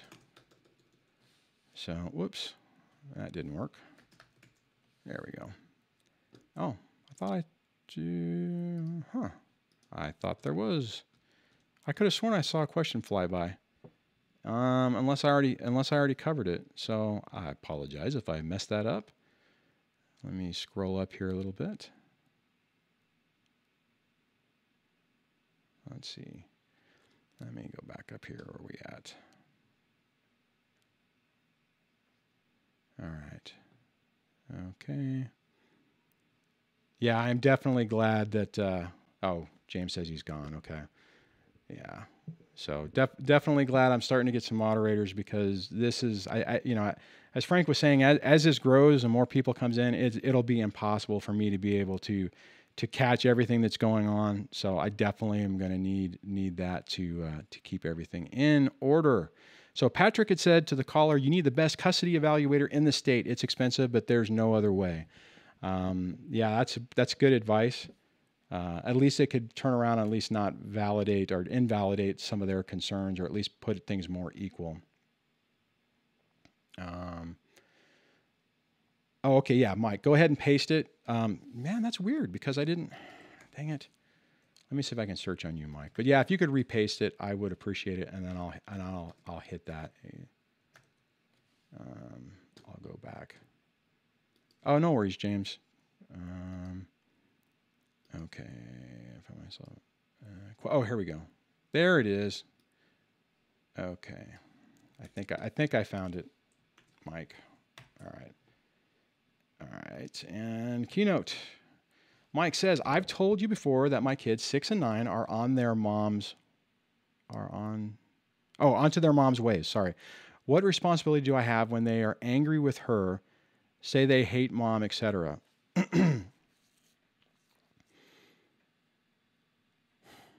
Okay. So you got to be really careful about that. You got to be really careful about this, Mike. I think, see, I never really had this problem. And see, what happened is when my son started talking to me about stuff, and he didn't get to the point where he hated his mom or anything like that, I talked way too much. What I would say is talk about the actions with them, right? Don't get into a judgmental thing about, yeah, your mom's the devil.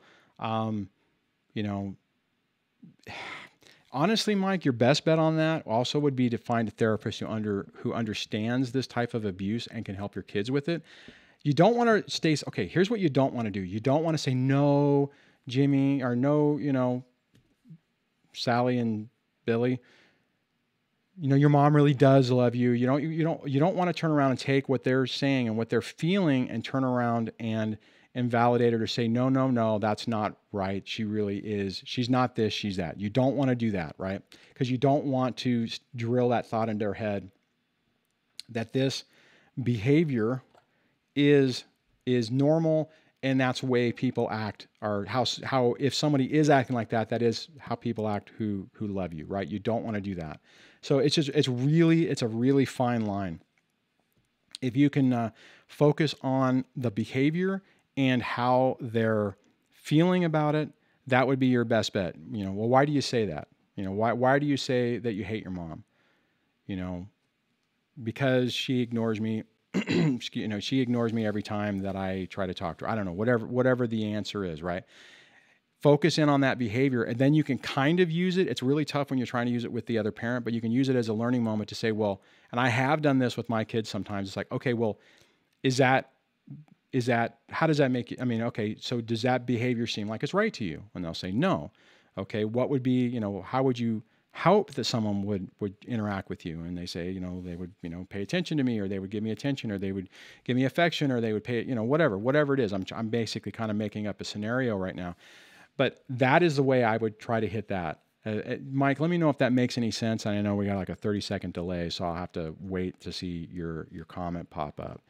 But it's really tough. Just whatever you guys, okay, for everybody out there, if you're in a situation where you feel like yes, they finally get it, but when your kids, you feel like they're getting it and they're talking to you about it, please don't make the mistake I made and sit there and say, well, let me tell you why.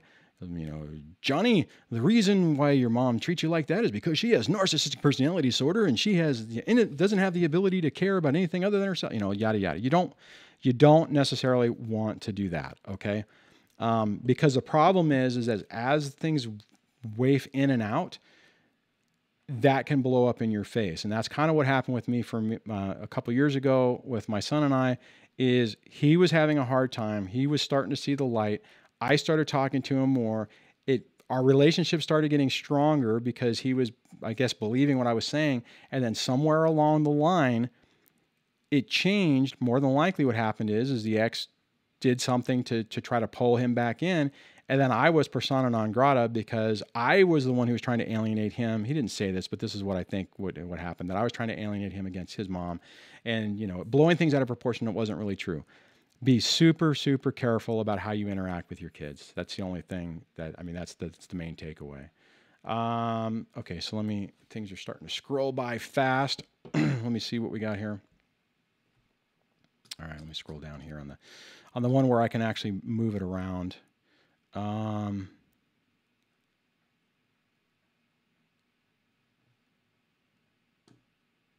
Let's see.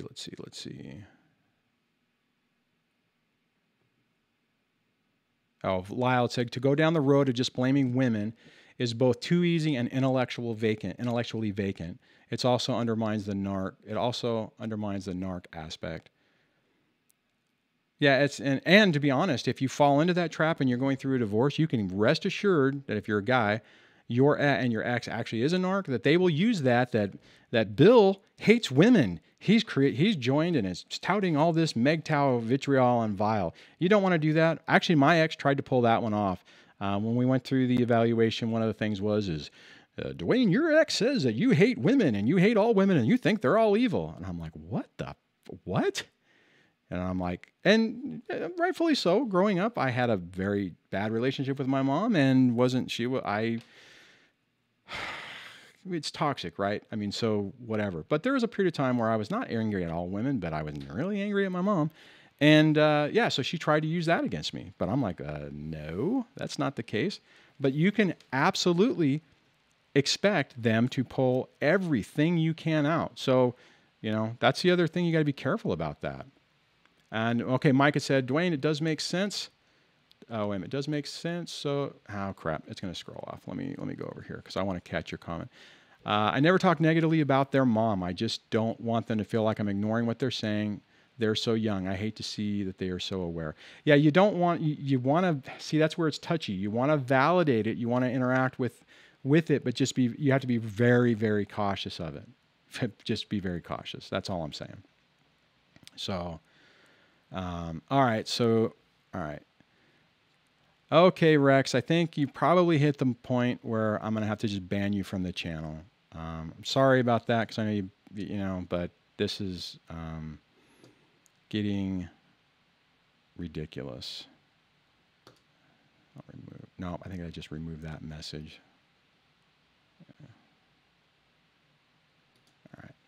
All right. Okay. I just hit all his. So we will never hear from Rex again, unfortunately. That sucks. But hey, you know what? 95 live streams till we finally started getting trolls. That's a good record. That's not so bad. Okay. Schaefer. Hey, Schaefer. I think that's Schaefer Wand. I could be wrong. When my oldest two sons, yeah, it's Schaefer Wand. My oldest two sons mentioned their dad's latest crazy behavior. I stay quiet, give them what I call the deer in the headlights look. Sometimes I say, "Welcome to my world." That's just so you know, her kids are older, so it's not like they're 13 or 14. Yeah, it's tough. Amy says, Satan, I rebuke you. I like that. That's pretty funny. Okay, so, all right, so I got Mike's, okay, so Mike says, proof that DSD is a good guy. He apologized to the spamming troll that he is about to ban. You know, I mean, yeah, I want to help. You know, I mean, I want to, I don't know. Yeah. But you know what, though? Like I said, I'm glad that it's been a while to get to this point. Whoops, wrong button. Okay. All right, I'm going to turn off the live show thing. And not the live show, I meant the call-in thing, because we're at the 8 o'clock hour, and I need to wrap things up so I can...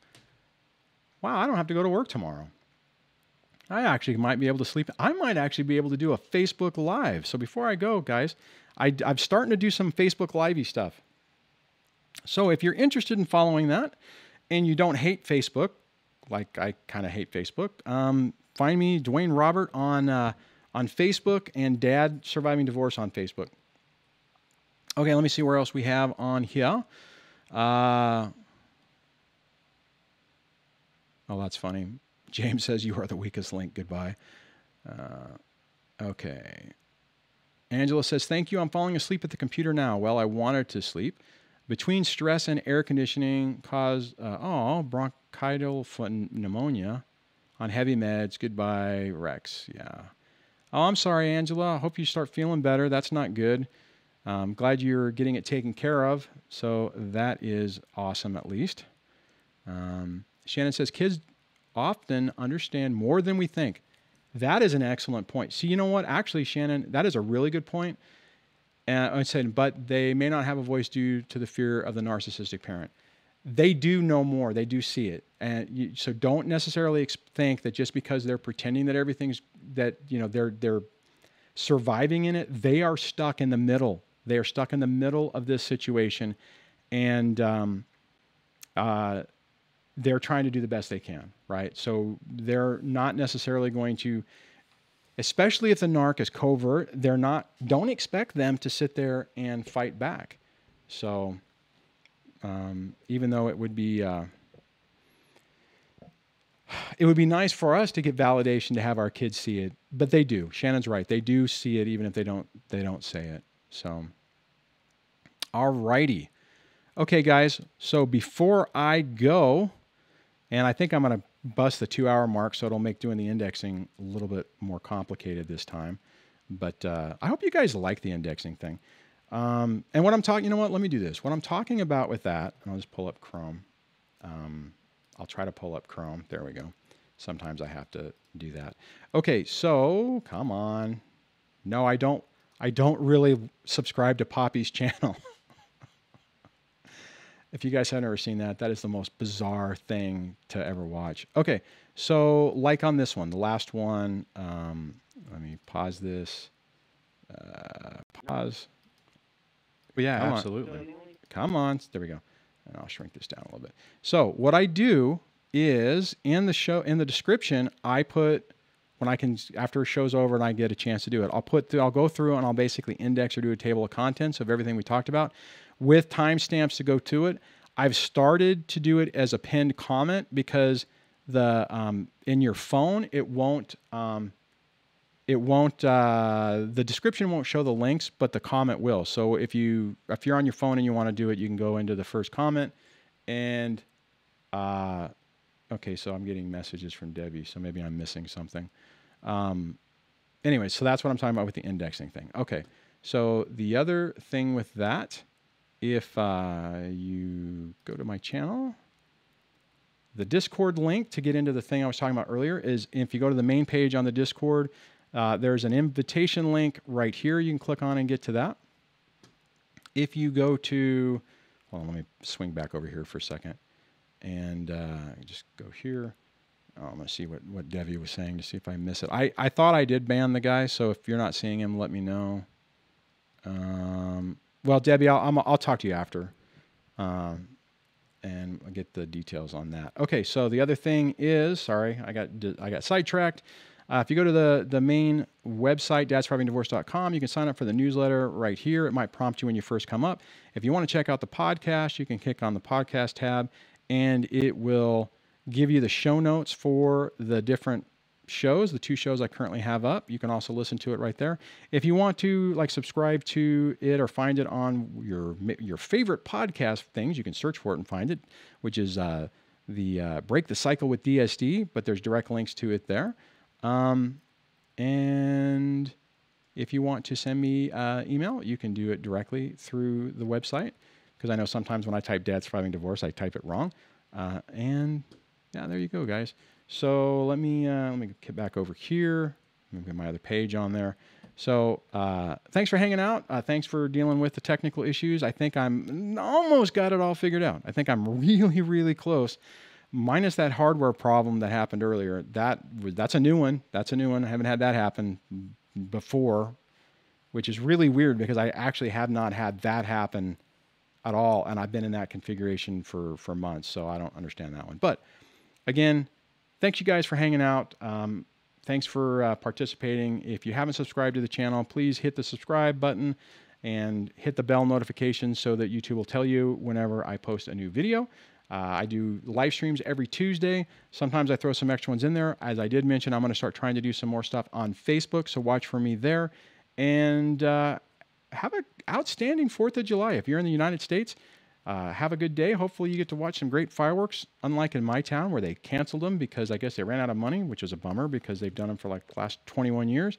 But yeah, have a great day. If you get to spend time with your kids, great. If you don't, still try to make the most out of it. I don't get my kids tomorrow, and I'm still trying to figure out what exactly I'm going to do. I might just stay here and just chill out, to be perfectly honest. Maybe I'll hang out with you guys on Facebook. I don't know. All right, on that, have an outstanding rest of your evening. Have a great 4th of July. And for the guys that are, I didn't even know about this, but for the folks who just had Canada Day, happy Canada Day to you guys. I think that was yesterday. But all right, I will see you on the next one. Take care.